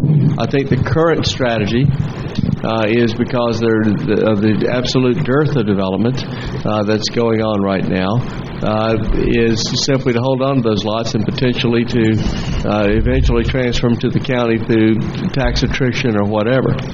That's my understanding anyway. I do not believe the exploration of establishment of a mitigation bank has been pursued by the district. I can only tell you what I see out there and what we need or what might be needed, but my understanding is that it's not being actively pursued at this time. So. But are these lots in Unit 16 or Unit 14? 16. These are 16 that we're talking about for the... They've been described as being either Unit 20 or Unit 26. I'm sorry, 26. It's the area immediately north of 16. It's a kind of a triangular piece that's, you'll see it on the maps. It's at Unit 20 on the plat. We generically refer to it as Unit 26 just because we know where that is, but it is not. There is no Unit 26 in the district. Right. That is truly a part of Unit 20. This is a triangular piece where we're talking about allowing the scrub jays to go to also. But they're two different triangular pieces? No. I don't know where the triangular piece part comes in. The area where the triangular piece has a lot of wetlands there, no doubt. And so perhaps that was a part of the wetland discussion. That may well be what happened. But in terms of what we're talking about here for the Scrub Jay Mitigation Bank, while there are some wetlands there, there's also some prime scrub jay habitat there. And I think that's what the state is looking for. I know Mr. Bowman has examined the area, and in his opinion, this would be a much better habitat preservation rather than where the golf course habitat forage areas are currently set aside. I have a couple questions on your financial data. Reading from your assessment payment chart, over the last 4 years, we've had a 25% decline in paid assessments. Actually, I think it's higher than that. I think it's in the 40 range. That number of lots. I'm not talking about overall. I'm talking just in the last 4 years. Yeah, I'm talking about the number of lots or the actual revenues. I just looked at the number of lots that... Yeah, is this lot count for the private sector correct, 12,592? Is that what we're talking about, assessment paying lots? Yes. How many properties does the district own at this time? 1,600 and something. I've got that number. I just don't have it in the top of my head. Okay, and also then we would add to that any state or county-owned properties as well. Yes, we've got all those numbers. We've got a complete lot count. Sure, we've got all those numbers. Okay. Anything else? No, so that pretty well covers it. Tanya, would you give us a rundown on the transfer process from the state SBA account to Toronto Dominion, and particularly talk about the interest involved, because I think that's very important why we go to checking. So what we're going to do is we're going to transfer a majority of our funds that we currently have in the State Board of Administration to TD Bank. The reason, number one, is because TD is offering a higher interest rate. Number two, those funds are collateralized with TD without risk. And we feel that is our best option right now. We will not close the accounts that we have with the state of Florida. We have 4. We cannot close them because of Fund B. We will leave some money there, but a majority of our funds will be transferred to TD operating. The TD savings account, it's a lower interest rate. We were not able to negotiate a 0.35% with TD for the savings account. So our monies will be transferred from the state of Florida to TD, a majority. Approximately how much? I haven't sat down and made that calculation, but right now we have about $4.4 million with the state of Florida. It could be as much as $4 million that I'll be transferring. Well, the reason I asked at the last meeting when I questioned the amount that the bank is charging us for transactions, is there any way that we can get a break on that if we have $4 million worth of deposits with them? I would think we have some thought leverage. about discussing that with them, but it's a set fee that they have for all business accounts, and whether or not TD would be able to negotiate that is a good possibility. I was $4 million. I mean, it's a policy that they have, but it was something that I was definitely going to work on with TD. I thought we had some discussion with them about that when we were talking about the difference in interest between the savings and checking account, and they more or less held fast to their standard payments. Mike, am I correct in that, or Tanya? The difference in the interest rate. What was your question? Well, I thought we did have some discussions with TD about getting a break for the money we're going to put in there, and they more or less said no. Well, that was the interest rate difference between the savings and the current operating account. What Supervisor Johnson is talking about is the fees that TD charges for transactions that run through those bank accounts. And so I'm going to be discussing that with them further. how do we just make that decision to go to TD? We've reviewed before different proposals from different banks. Should we look at Highlands Independent? Should we look at Heartland? Why are we just going to? I know we have a relationship with TD. I thought that in the past that I've got resolutions where we've had both banks, two banks, give us at least a proposal. So how do we know that TD is doing the best? You serve on that committee, right? Okay. The banks that we interviewed, we looked at their proposal, would not provide us with their financial statements, and that was one of the requirements in the bid. They refused to give us those financial statements, and at that point, the decision was, and we based it on a weighted average, and TD came out on top. So if the banks weren't willing to give a financial statement, also how much of it was collateralized and the condition of the bank, we took the money out of Riverside. I mean, I was a proponent on that. Take the money out of that because the bank was going down. So, and we have steadily, with the help of Tanya, that we've reduced our exposure to SBA. So. But that's been a while since we made that decision, hasn't it? It's only been about a year. Yeah. It's only been about a year. I was looking back on some notes, and we can look at that annually. We can look at that. Well, that's what we were doing. Basis. I thought is that we were looking at it annually because banks change. I mean, bank conditions change overnight. Some of them.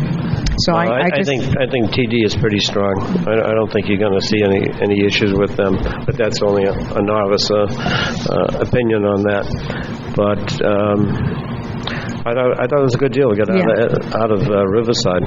Yeah, well, Riverside actually sold to TD, didn't they? I mean, that's how we got out of Riverside. It actually transitioned to TD, and that's why we panicked that day. I think the federal regulators came in and had something to do it, and they determined what bank is strong enough to pick up the assets and the liabilities, and whether it's a shared process between them.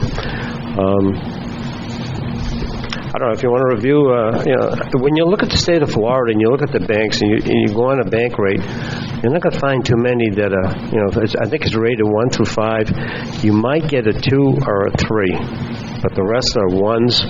And the thing that tipped me off was that Riverside could not accept any more funds. And when a bank can't accept funds, they're in trouble. So. My point is, though, that things change, and I thought that if we're going to make a change, that we should, at that point in time, review a couple of the other banks. I thought we had Heartland and Highlands at that time. So before we just make a decision, I mean, I have no problem moving the money if it's better for us. And also the fact that, everything is negotiable. I worked at a bank for 15 years. Board makes decisions. I mean, if we're putting $4 million in that bank, we get some leverage. Actually, one of the banks you mentioned, and we looked up their ratings a couple of weeks ago, and there's one of them I wouldn't want to recommend to you. One would be okay, the other one would not. Well, that's okay. That's the kind of questions I'm asking as to why we wouldn't go with another bank, and that makes sense. Mm-hmm. I'm just saying we should address all those questions. Anything else, Tanya?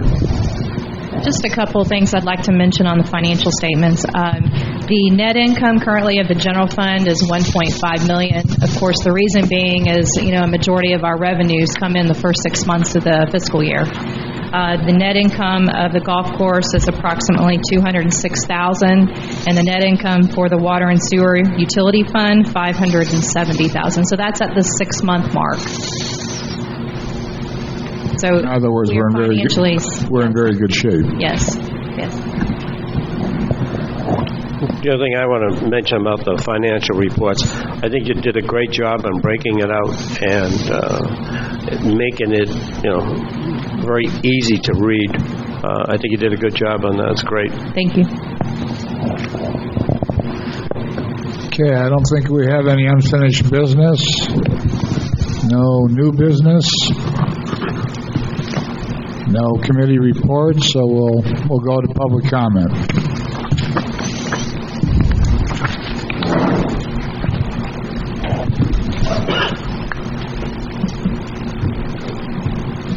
Betty Wickensheimer, resident. I'd just like to ask a question. I'm very concerned about, since I travel Columbus, that do the golf carts not stop at the stop signs when they're on the street? They're supposed to, but a number of them probably don't. It's True. I almost hit one the other day because I pulled up to the four-way stop at Woods and Irons. I was turning left, and here comes the golf cart because I figured he was going to stop because the stop sign is on his side too, coming from the north. I started to turn, and here he comes, right on. No stopping on Columbus. Are those sidewalks not considered a cart path as well as a sidewalk? They are. Okay, I'm real concerned about that. I'm afraid someone is going to get hit.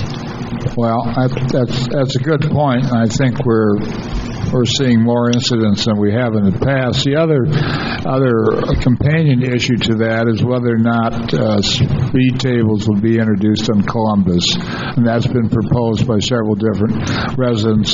And Mike, do we have any progress on whether or not that's a viable? I've heard nothing, and what are we doing as a district in terms of analyzing that situation? Nothing at this time, other than what we discussed at a meeting a couple of months ago. Well, I think we need to do that. That won't help the stop sign, what she's saying. This is at that three-way stop there at Woods and Irons, coming from the north and coming from the south. And I was coming from the south to turn left on Woods and Irons. I pulled up there and stopped, and I saw the cart coming on the street on Columbus, and I started to pull through, and here it came, just right on. So I stopped and let him go on by. But I didn't think that was quite the way that was meant to be. Well, it's not. Okay. In a perfect world, it would seem like the golf carts ought to use the golf cart paths. That's true. And in a perfect world, if they're going to ride the road, they should obey the rules of the road. We don't live in a perfect world, unfortunately, and that's why we got people going around the circle. Well, I just wanted to see who was in the right direction. Okay, thank you, Betty. Good morning, George Puffenberger, resident. I was going down Columbus Boulevard the other day at the entrance to Woods and Irons, and I stopped, and the car almost hit me from behind because it didn't stop at the stop sign.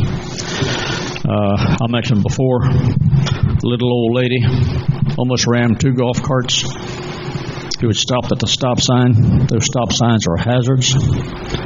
Speed tables need to be looked at. That will slow everybody down. Every road in this district is a golf cart access road. It's granted by the county per a state law, I reckon, or something. The primary reason people go down around the circle getting to Turtle Run Golf Course is we blocked off the main access when we blocked off the cart path around the fire department. So there's one access road now, and that's for the cart by the snack shack. And anybody who's driven that, that's a mess. You need to wear a mask when you go around there. The dust is so bad. So all traffic has to go through the one cart path because they blocked the other one off. If you pave that, you're going to ease a lot of the traffic around the circle. And you want to prohibit it, and I think it's a good idea. Even though I don't know of any reason why you can't drive around that circle. You can drive a golf course on Sun Lake Boulevard within a mile of the clubhouse.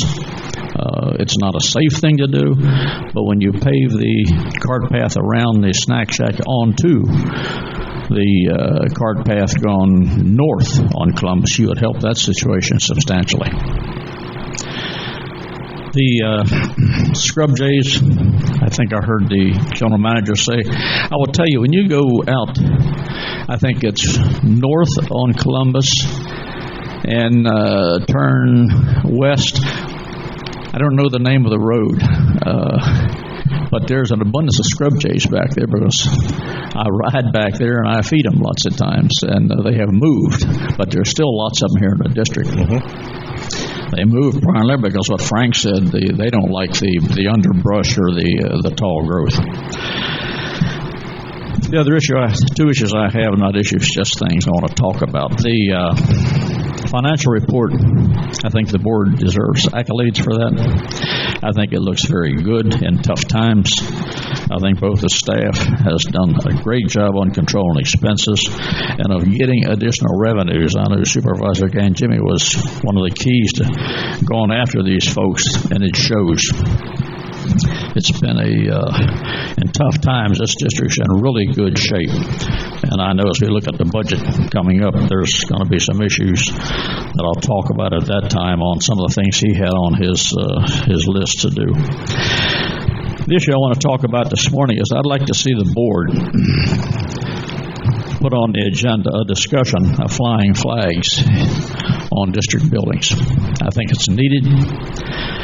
I know when you granted the Canadian Chuck Smith the right to fly the flag, I know you did it with good intentions. Yeah, they contribute. Less than 5% of the golfers here are Canadians. The reasons he used for this are good reasons. However, when he talked about the amount of money collected, most of that was from the American golfers, because we all participated in those Can-Am tournaments. And there's not that many Canadians here. So the logic was, well, it's a good logic. It just doesn't pass a test of why we ought to do it. Secondly, the tournament should have been Am-Can, not Can-Am. This is America. We're the dominant force here. But that's Mr. Smith. He touts his own country. He has every right to. But as a 21-year military person, I'll take offense to flying that flag. It's still there.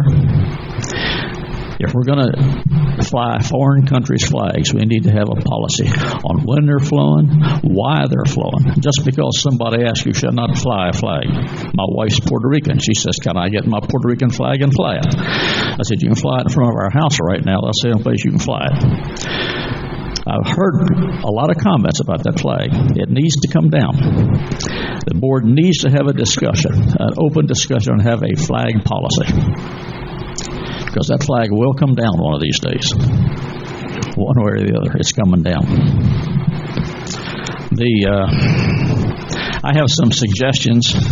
We used to have, and I think Mr. Bond will probably remember this, we used to have flags in the second circle, and there were slots. It was very attractive. You know, you came down, and it was really an attractive display. But the issue was, people would say, okay, let's fly this flag. We didn't fly flags at random. They had different things. I had a military flag that I flew. I still have a new one. It's got the 4 branches of the service. It's a beautiful flag. But as they got old and dilapidated, they wouldn't replace them. So you'd have one with nice flag that people would take care of, and then you'd have these tattered things, so we just took them all down. But I think there needs to be a policy. There needs to be a consistent policy where everyone here who contributes to the coffers of the district has the ability to honor their parent country if they so desire. The only issue on flags is I think the board should request Christie or through the general manager. I guess we have an official Sun and Lake flag. I think it's the white flag of surrender that flies over there. If you look at it, you can't see what's on it because the lettering is yellow. And I thought it was pure white. I looked at it down. I thought, what's that flag? Then I saw Sun and Lake. I'd like to see the board suggest maybe get some different concepts on a Sun and Lake flag. One that stands out. Maybe when we did that, we could incorporate other flags to a minor degree to represent all the folks who live here. I'm not saying it would work, but it's certainly an idea looking at. We ought to have a better flag to represent our community than what we have right now. It's not a pretty flag, and it's almost. I know Joek mentioned one time, but the things that hang on the poles, some of them are real difficult to see. Well, that flag, if you don't know what it is, you just simply can't see it. So I'd like you to consider that. I'd like you to consider prior to the fall a flag policy. And I'd like to see the Canadian flag come down just as quickly as you can take it down. We have served our due diligence now for almost 5 months. It's time for it to come down and not be put back up until there is a policy that recognizes every ethnic group in this district. Thank you. Thank you, Bob. That'll be looked at. Thank you. Pat Jemmy resident. I have a comment and possibly could create a request. I understand that the restaurant Island View did very well during the Easter brunch. I would like to see the numbers of revenue that was taken in versus the cost that it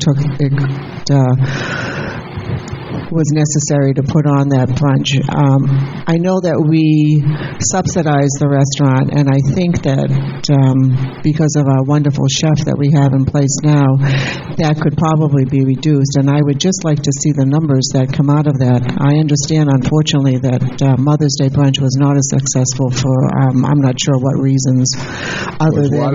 I didn't hear you, Pat. It was unsuccessful? It was not as successful as the Easter brunch, and one of the reasons that I saw was in the paper for 2 weeks in a row, or 2 days in a row, 2 weeks I believe, they were still advertising the Easter brunch for Mother's Day, and I did not understand that. But then again, I don't know who oversees the advertisements that appear in the paper, but that certainly was very, I thought, very poor. Anyhow, I just think that I've heard such wonderful, positive response about our restaurant that I would just like to see some hardcore numbers, and I mean by line items, not just, well, this is what we took in, this is what we spent. I mean, maybe that could be done and satisfy some of us, but I just think that the restaurant's doing very well. Maybe not so much so now where our winter residents have gone back home, but I certainly think that over the high season, the restaurant appeared to be doing well, and I would just like to see some hardcore numbers to support that. Thank you. Well, as of now, the restaurant is in the black. And if you remember last budget, there was a forecast of a $68,000 deficit, so we're doing extremely well.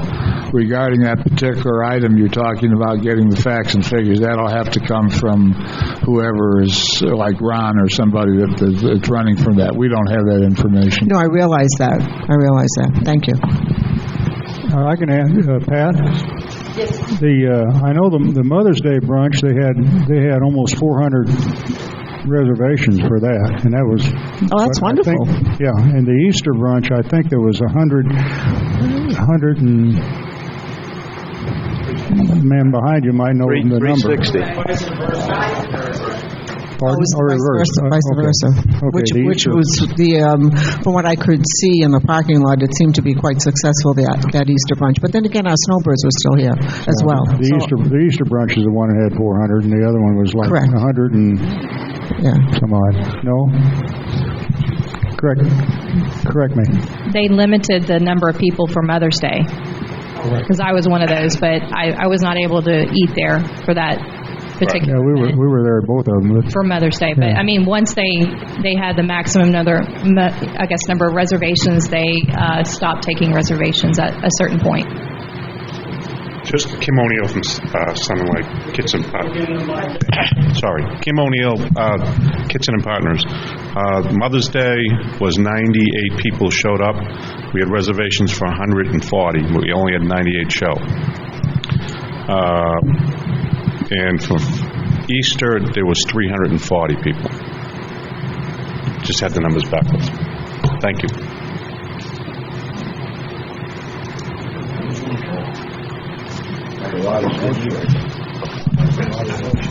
Rex Bond.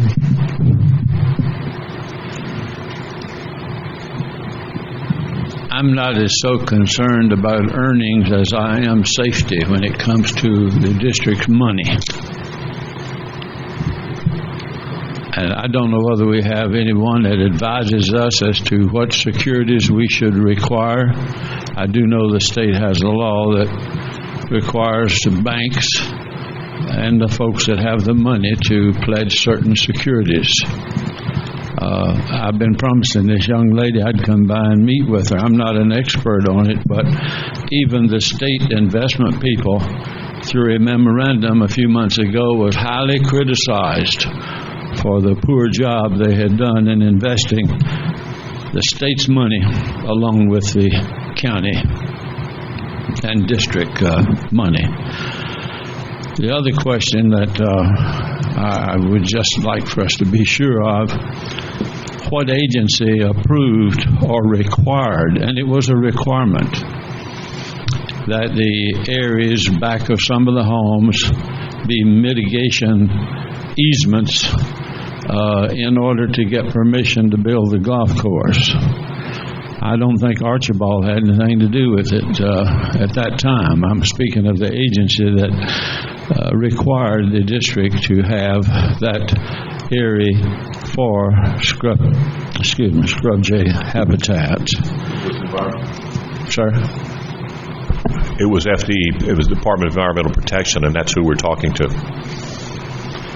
You mentioned Archibald a while ago that Yes. you were relying on him insofar as the scrub jay habitat was concerned. He is the expert on the habitat of scrub jays. The regulating agency is Department of Environmental Protection. I don't question that at all. But there was a requirement that we have the easement. I'm just saying, if we're going to eliminate those easements, then we need to go to the right agency. We are. Good.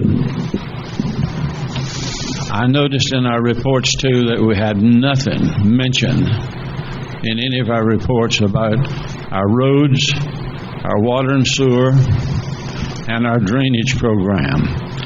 Those will cost you more money than all these other things put together, plus several other hundreds of thousands of dollars to bring them up to date.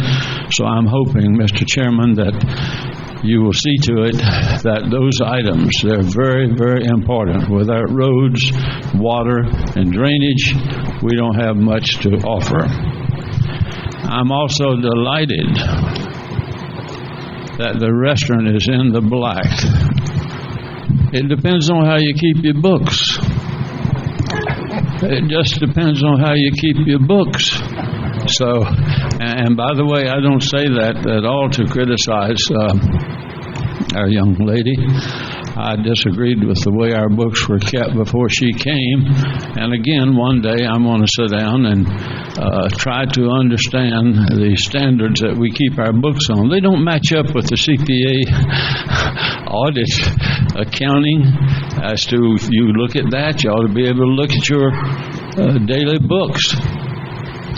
And also, for the next board meeting, I would like for the board members to give me a rundown, if you please, on what the cost of your liquor sales, alcoholic sales, and your food sales. You get a combination figure says food and beverage sales or food and beverage cost. Doesn't tell you a thing, because those things are so different. In a gourmet restaurant like ours, the food cost, if you get it to 30-35%, that's real good. But if you get your liquor cost at 25 or 30 or 40%, that means the bartender has a lot of good friends. Thank you. Free drinks. Tom Costi. Rex, I've been looking at the monthly statements that come out of Kitson that are also published with the district's financial statements. And if you want to stop by my house, I can show you the profit on liquor sales in terms of the cost of product versus the sales of product. Also on food. It's all in there. You just have to read a little deeper. And it's the same figures that we're talking about today? Yes. What is the liquor cost? If you stop by my house, I've got it in my computer. I downloaded it off the district website. I'll give you a call, because the figures that were put out to the public combined the food and beverage costs. It should not be combined. If I remember correctly, it even separates beer from liquor. I'd like to speak one more time about the scrub jays. About what? Scrub jays. Over the past couple of years, we've had several guests come visit us, and they go home with the most memorable experience having been to have a scrub jay land in their hand while they're out on the golf course, or land on their head. Granted, it doesn't happen quite as often as it used to, but I would venture a guess, and I might even be willing to put up some money to bet, that there are as many people that would prefer not to see the golfers on the golf course in their backyard as there are that want to see it, that want to clear that land. And to respond to a couple of complaints that I pay $50 and I can't even see the golf course, I think that's not the total picture. If one bird gets moved off the golf course out into the North 40, I would object to that very strongly. I think we ought to do everything we can to preserve that. And I think there's many people that live on the golf course that have had scrub jays adjacent to their home in the past that appreciate that. So to simply respond to a couple of complaints about I'm paying $50 and I can't even see the golf course, I think maybe the objection is to paying the $50 more than being able to see the golf course. Thank you.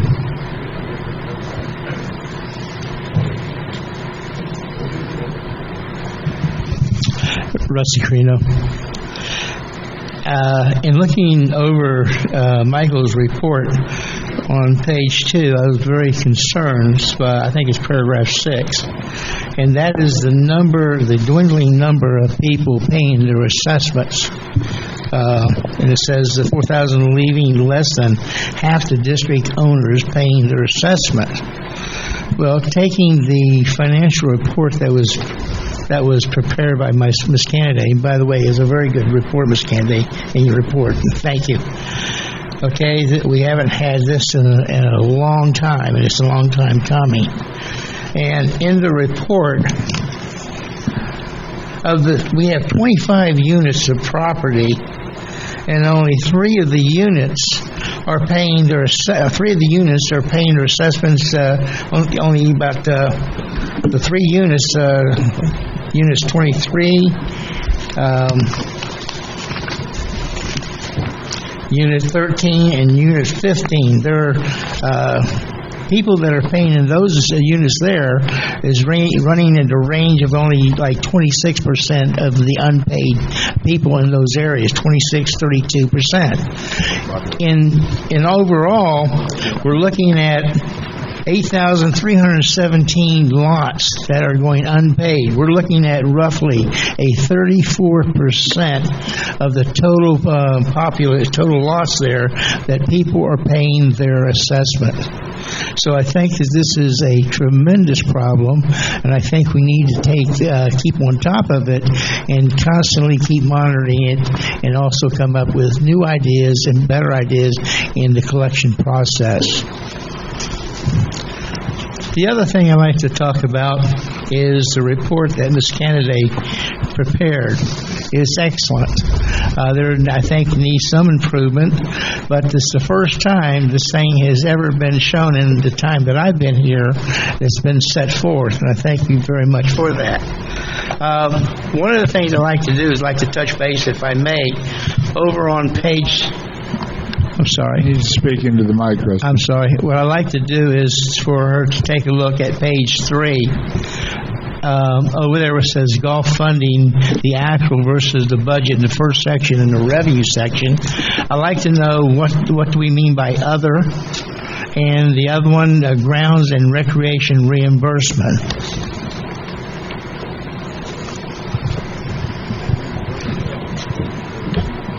The other, I'll have to get back with you on. I don't have that detail. Kim, do you have your financials with you? Okay. There is detail behind that, so I'll have to get back with you. Okay, because if it's not part of the operations, then I don't think it should be in there. The other thing is I like to look down below there into the golf expenses where it just says golf. You know, what do you mean by golf expense? What do you mean by golf? And the other one is recreation tennis. Okay, why is that being listed here? What I'm suggesting is that maybe you add a third section below restaurant to include the recreation tennis, so that you can break this thing out, so that we can see a breakdown of what we're taking in way of recreation and tennis, and also in the expense area, so we can determine how successful that area is. This is the intent of this is just a summary. All the detail that you're speaking of, the golf, or they've been giving those financial statements now, I think, for 2 months. And if you look back in the April meeting, all that detail is provided behind these numbers. But I can provide that to you again. I believe it is attached. Is that correct? The golf financials that they provided last month does provide all the detail behind these numbers. All right. The only thing is, I'm just trying to break out of this thing here, so we're allocating expenses and income to the right area. And the other thing is the management fee. We're showing that the full $114,000 is being allocated to the golf section, and that's not true. I think we pay $1,000 a month for the restaurant. I think that portion of the restaurant should be reflected in their expenses. Again, this is just the intent of this statement is just to provide a summary, but all the details, I do have those. Okay. All right. The other thing I'd like to touch bases to is on the back page down there, you have the financial highlights. There's a note down at the bottom that says this report includes an April 2011 adjustment for bad debt. What was the amount? Do you know the dollar amount for that? $210,000. $210,000 for the bad debt? Well, we received some worthless checks in the amount of $210,000 that was reflected through our March 31st reports, but we did adjust those out for my financial statement purposes. Okay, I understand. No explanation necessary. Okay. Thank you. Maybe, Bob, excuse me. Kim, can you speak to the other revenue question that was raised? Okay, we'll have it next time. Thank you. Well, Baldwin Carino resident, I wasn't going to get up here and say anything, but I feel that I need to address what Mr. Costi was talking about, because I am probably one of those persons that he was referring to that was complaining about the $50. My thing is, I don't want the land behind me cleared so I can see the golf course, and I just felt that I needed to clarify. What I am concerned about is the moss that's growing on the trees and the vines that are growing on the trees, and they are killing the trees. And don't tell me the moss doesn't do it, because I've heard that before. It does. And I got proof. You can come and look. My concern is if I'm paying the $50, I'd like the district to clean that up. Get rid of the moss. Get rid of the vines. If they're not going to do it, I'd like permission to do it myself. And that was my only concern.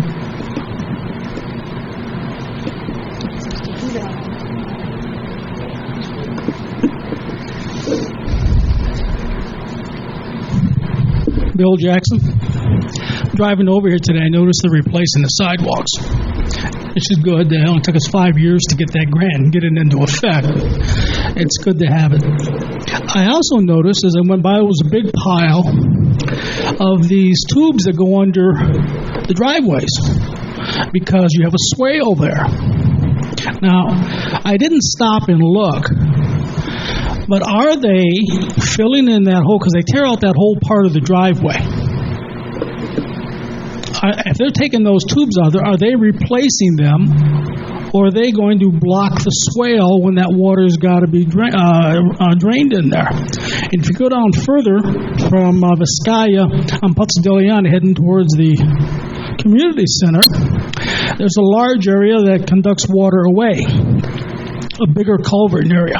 So if they're not replacing those pipes, then you're going to have a situation the water's going to back up and have to go over the top of the driveway. I don't know what it calls for, but I sure would want to, if I didn't know, I sure would want to be over there to take a look at that, because I don't know if they're creating problems or not.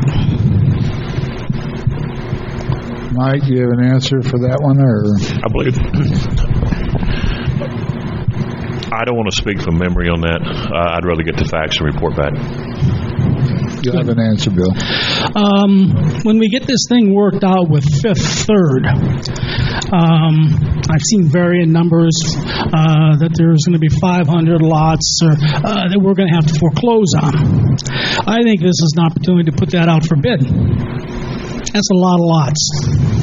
And I think we can save ourselves a considerable amount of money by putting this out for bid. There are people around the state who do that, and I don't think they have to be here to do it. So I would just ask you to consider that. One other thing that was in the paper, I noticed that Doral is having financial problems. Doral Country Club, the big blue monster, I guess they call it. Well, if we're in such good financial shape, we need to buy that, and we can have Sun and Lake South, or we can rename it after one of our glorified supervisors, maybe Mr. Severino. So put that in consideration, and let's look into that. Then they can go to Miami and play golf down there. Better get Mr. Severino's name quick. He may not have it long. But go ahead and take a look at that and see if we can't do that. Doral would be a big name. Sun and Lake Doral. That'd be wonderful. All right.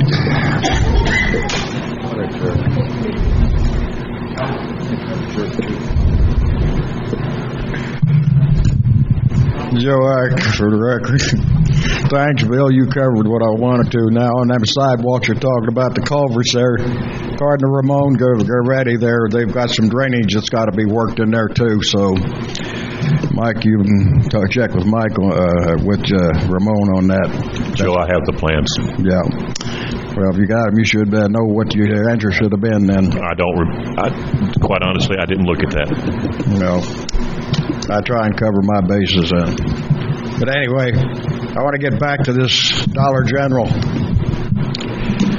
In other words, we're trying to get a way of going in and around that General to come back out on the 27 there to go south.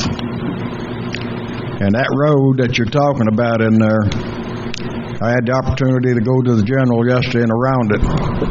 And that road, if they said it's up to county specs, they better come back out and redo it. It's already falling apart. The curve going around the back side of that, they had a power company out there yesterday installing a light right there at that curve. And if you're going out on the left-hand side, the blacktop's already tore away. The gravel's coming through, so the impaction of that is not like it's supposed to be. So before we take it over, make sure we have what is supposed to be in there. Now, the thing of it is, too, I don't know why they made him do that. I don't know why we gave up the 50-foot easement there, because that easement is supposed to go all the way down to the Sebring State, the city of Sebring line. And that front portion of that Tanglewood is improperly put in there. And Rex probably knows about that too.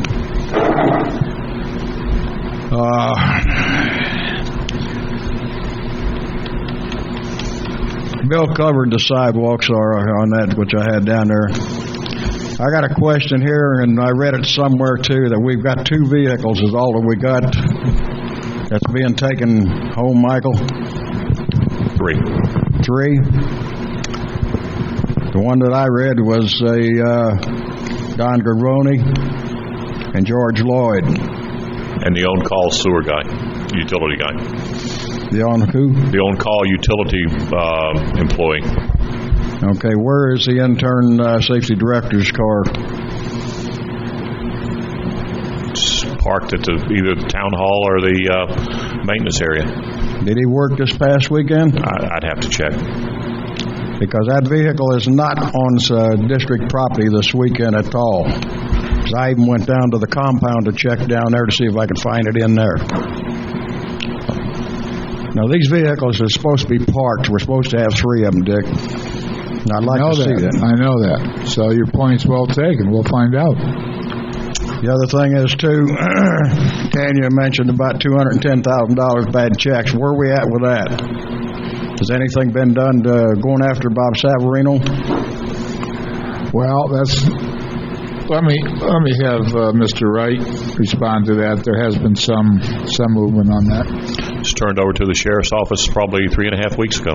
They're handling it. You haven't heard back from Hank? Yes, I have. And what has Hank reported? I don't want to discuss that publicly. That's an ongoing investigation, and I'd rather not get into that. Well, I've talked to Hank too, and I can't talk on it either, Mike, so. All right. Thank you. Yeah. Very quickly, Rex. Mr. Chairman, we don't thank people on our staff enough when they do something good. I'm colorblind, but don't let that mislead you. Our boulevard looks the best it's looked in 20, 30 years. The flowers and the little things, mostly the girls. I think they had one man out there the other day picking up trash, but Ms. Wolf, I think you're doing a pretty good job at that. I know you're getting criticized for some of the other things that they want you to do, but it's almost impossible. But for the beauty of the community, I think she's doing pretty good. Thank you.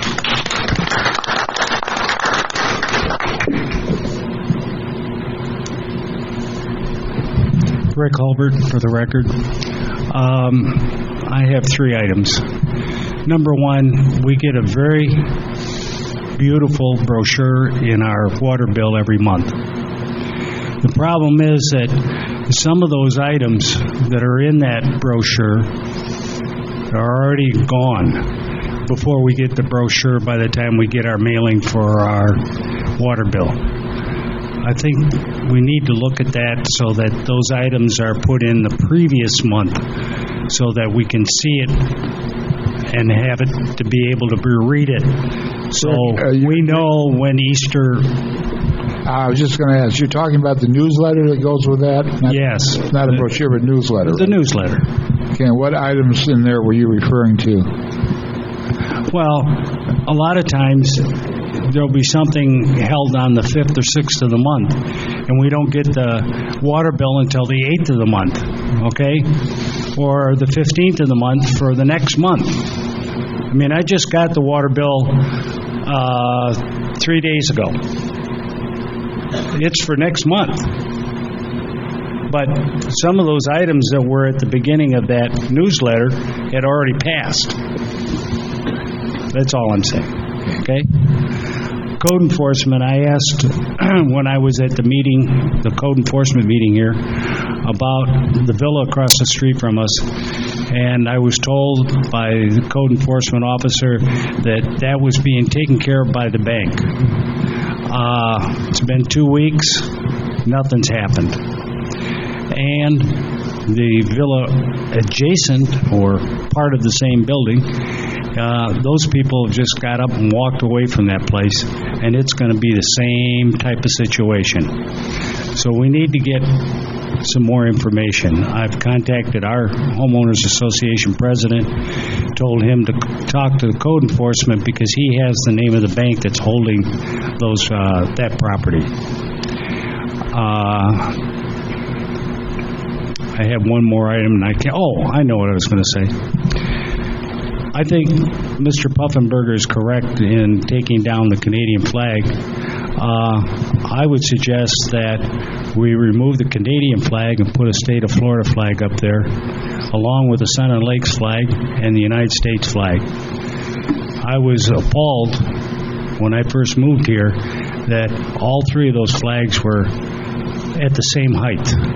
At least now, in the front of the clubhouse, the American flag stands taller than the other flags. When the Canadians come back in the winter time, put the Canadian flag back up for 4 or 5 months. But in the meantime, have the Florida flag up there along with Sun and Lakes. Thank you. Well, I think just in general, I tend to agree with Mr. Puffenberger's comments. We do need a policy because besides the Canadian issue, we have state flags and we have periods throughout the year that we have get-togethers for Ohio people and Indiana people. Maybe that's a time to fly that. But what's obviously apparent is we don't have the policy that we should. So we'll get to that. Is there any other public comment? We'll bring it back to the board. I got a couple quick things. The packet we received with the cost roll up for the I think that was precipitated for the litigation. Probably precipitated by my wanting to see that. But I think it's probably a waste of paper and a lot of cost associated with it to see these little incidental charges in a separate sheet for each one of them. I was more concerned with the big picture stuff, like the McGuire and the Fifth Third, the roll up of what that was. But and we're not getting any of that, which is fine. But I think it's probably a waste of money to get that every month. We were just simply trying to follow up on what the board requested. We thought. I've had a couple of members say, you don't have to send that to me, but tell us what you want and we'll get you copies of it. Okay. Be glad to. Also, talking about a safety problem, I wonder if it's possible to put a double yellow line on Edgewater from where you turn off to the curve. I almost got run over in a golf cart the other day by some lady coming around 40 miles an hour around me when I was getting ready to make a left turn onto the cart path, and she almost ran over another cart down further. And there's no double yellow line on that road. It's pretty dangerous because there's a lot of cart traffic that goes down that road off the golf course and makes a left-hand turn onto the path or the gravel path going back to the clubhouse. Somebody's going to get hit. I think that request was made a few months ago, and I don't know whether there was difficulty in doing it, so I assume that there was, because I made the request. To me? Yes. A double yellow line? I understand that things slip. No. Yes, there's a dash line there that allows you to pass. Okay?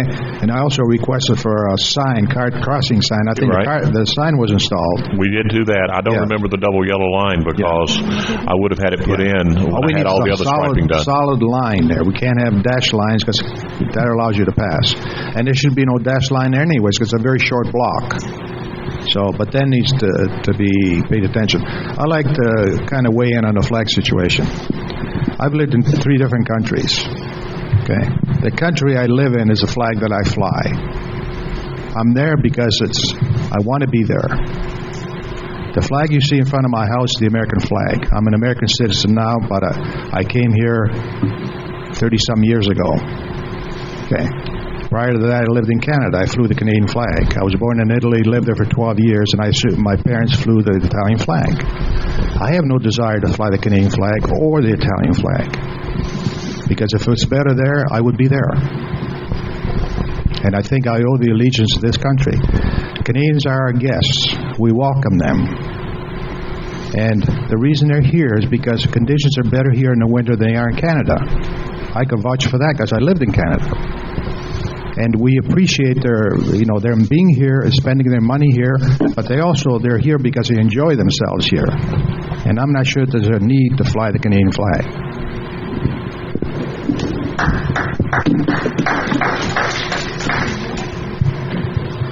Okay, there's slight miscalculation on my part. I think a meeting or 2 meetings ago when I was talking about the census figures. Just to reiterate, our year-round population is 6,200. Our peak population is between 7,500 and 7,700. But the miscalculation was regarding population per household, persons per household. And at that time, I'd said 1.7. Well, I miscalculated from the standpoint of empty units. Our population per household figure is 2.2. Yeah. So that's pretty much the norm with our neighboring jurisdictions. Any further board comment? I just got a couple.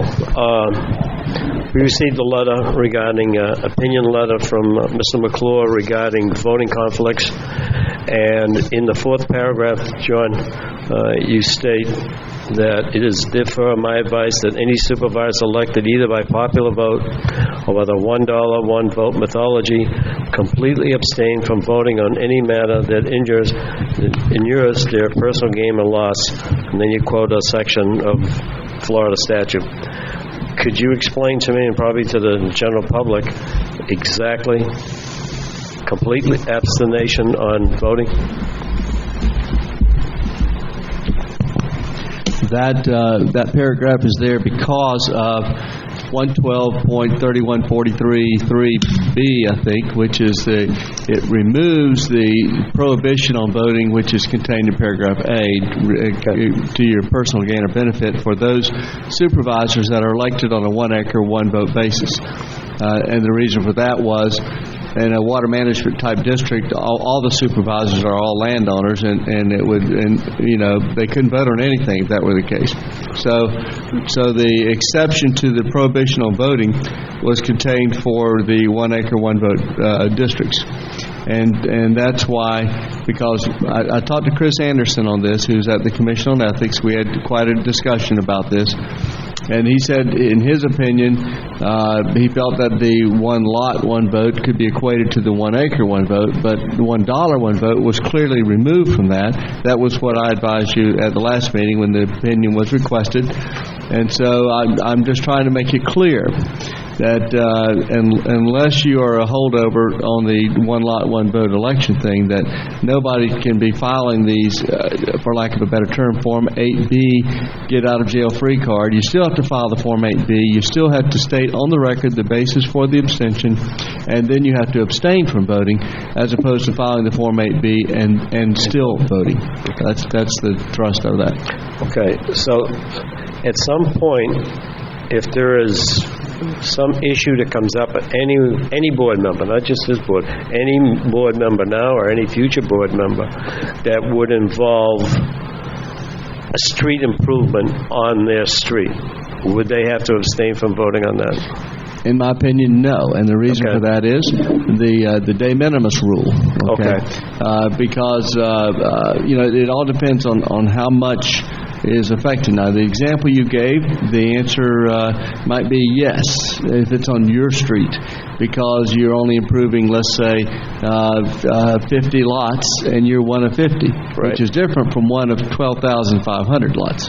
Right. And so that would have to be addressed on a case-by-case basis. Let's just look at what the basis is and then make the call. Okay. Well, there's some confusion among some of the residents that who can vote and who can't vote, and this kind of spells it out. Yes, sir. Okay, thank you. And the second item I had is I made a request regarding a tax form 1099-C, which is a IRS form that says that because you had some debt that was forgiven, that would be considered under an income.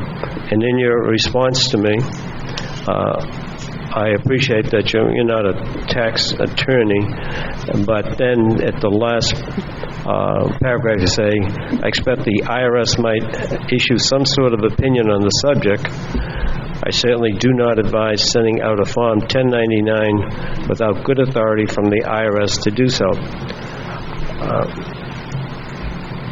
And looking at this, I suspect that we might have to get a ruling from the IRS.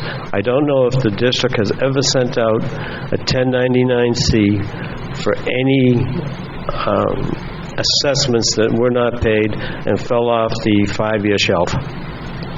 And I don't know, you've been here longer than I have, and maybe you can bring me up to speed on that. My concern is this, sir, and maybe I didn't spell it out. There's a difference between forgiven debt which is when an institution voluntarily foregoes the right to collect matters, and the debt that we have. Our debt is not forgiven. Our debt, we are precluded by law from collecting our debt. That's not forgiven debt. That's a different thing, and that is my concern. If we were to send out a Form 1099 and then the IRS says, well, where's your tax? You didn't pay it on this. And they say, what are you talking about? That's not income to me. Then we get involved in potential litigation back and forth over something like that. That's my concern, because I do not believe that is forgiven debt. I believe we are simply precluded from collecting the debt by our inaction, not by any action on part of the taxpayer seeking forgiveness of debt. Okay, this is based on after the 5-year period. That's when the forgiveness of debt really comes into play. It would not come into play prior to then, because until that time we're not precluded from collecting our assessment. My point simply is, as I stated in the response, is that because we have an obligation to act timely within 5 years to collect our assessment, our failure to do so results in the loss of the assessment.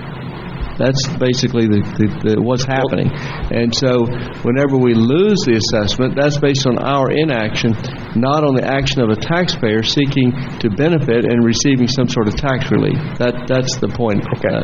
In all the history that you've been down here, the district has never sought to get any tax abatements or tax assessments by filing a 1099-C, like to the Internal Revenue?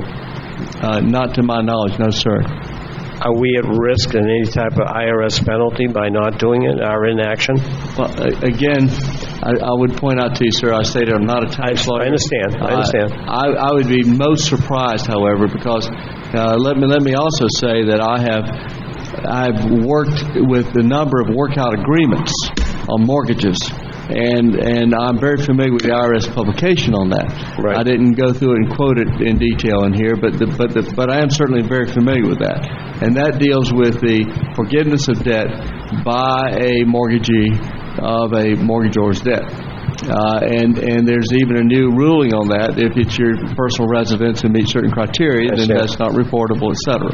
I think most of the cases we would experience with the 5-year rule would likely be unapproved property as opposed to improved, so the personal residence thing would not apply. Okay. But I still do not believe that this constitutes a forgiveness of debt.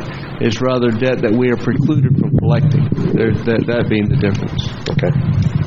Aren't we simply obeying the law? I mean, we're obeying the law that's mandated to us. I mean, that law is set. This isn't a matter of just by not collecting after 5 years. Right. We're just obeying the law, and I don't understand how they could penalize us for obeying the law. Well, this isn't a statute. The problem is, by obeying the law and not collecting it, the law says you cannot collect it. You shall not. And so for us then to say, but that constitutes income to you, and give them a 1099 upon which they're supposed to pay income, I think would cause problems for us. Supervisor Ganjimi, yes, quickly, yes, on the research that I did on that, my two concerns are, number one, what Mr. McClure said, is the definition of debt. What we're doing, I don't know that it meets the definition of a debt forgiveness. That was my first concern, because it was not money that was borrowed. We're not a lending organization. My second concern is that we did not even meet the definition of organizations that are required to file a 1099-C. Being Sun and Lake Improvement District, and it gave a list of those corporations and entities that are required if it does follow. If that organization is required to do so, but we're not even on that list. So I had a couple of concerns with it, but like I said, we're not. I wasn't qualified to answer that entirely after my research. But all right, thank you, Tanya. But I like the idea of getting all we can. Thank you for that. Well, the thing is, after 5 years, we can't do anything. But between years 1 and 5, we can. Yes. And I don't think we pushed it until recently. Okay. Good job. Thanks. Nothing else. Meeting adjourned. These people are going to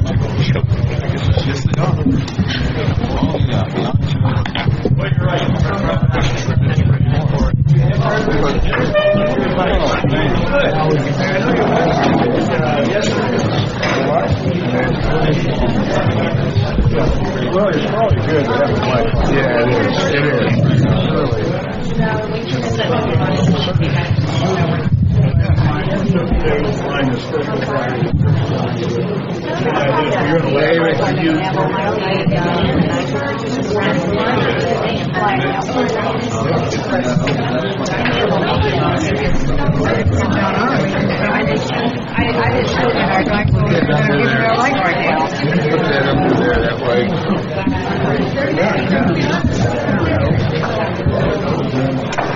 What the hell is this jury rig?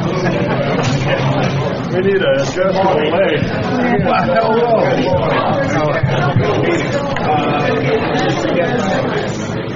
Hello.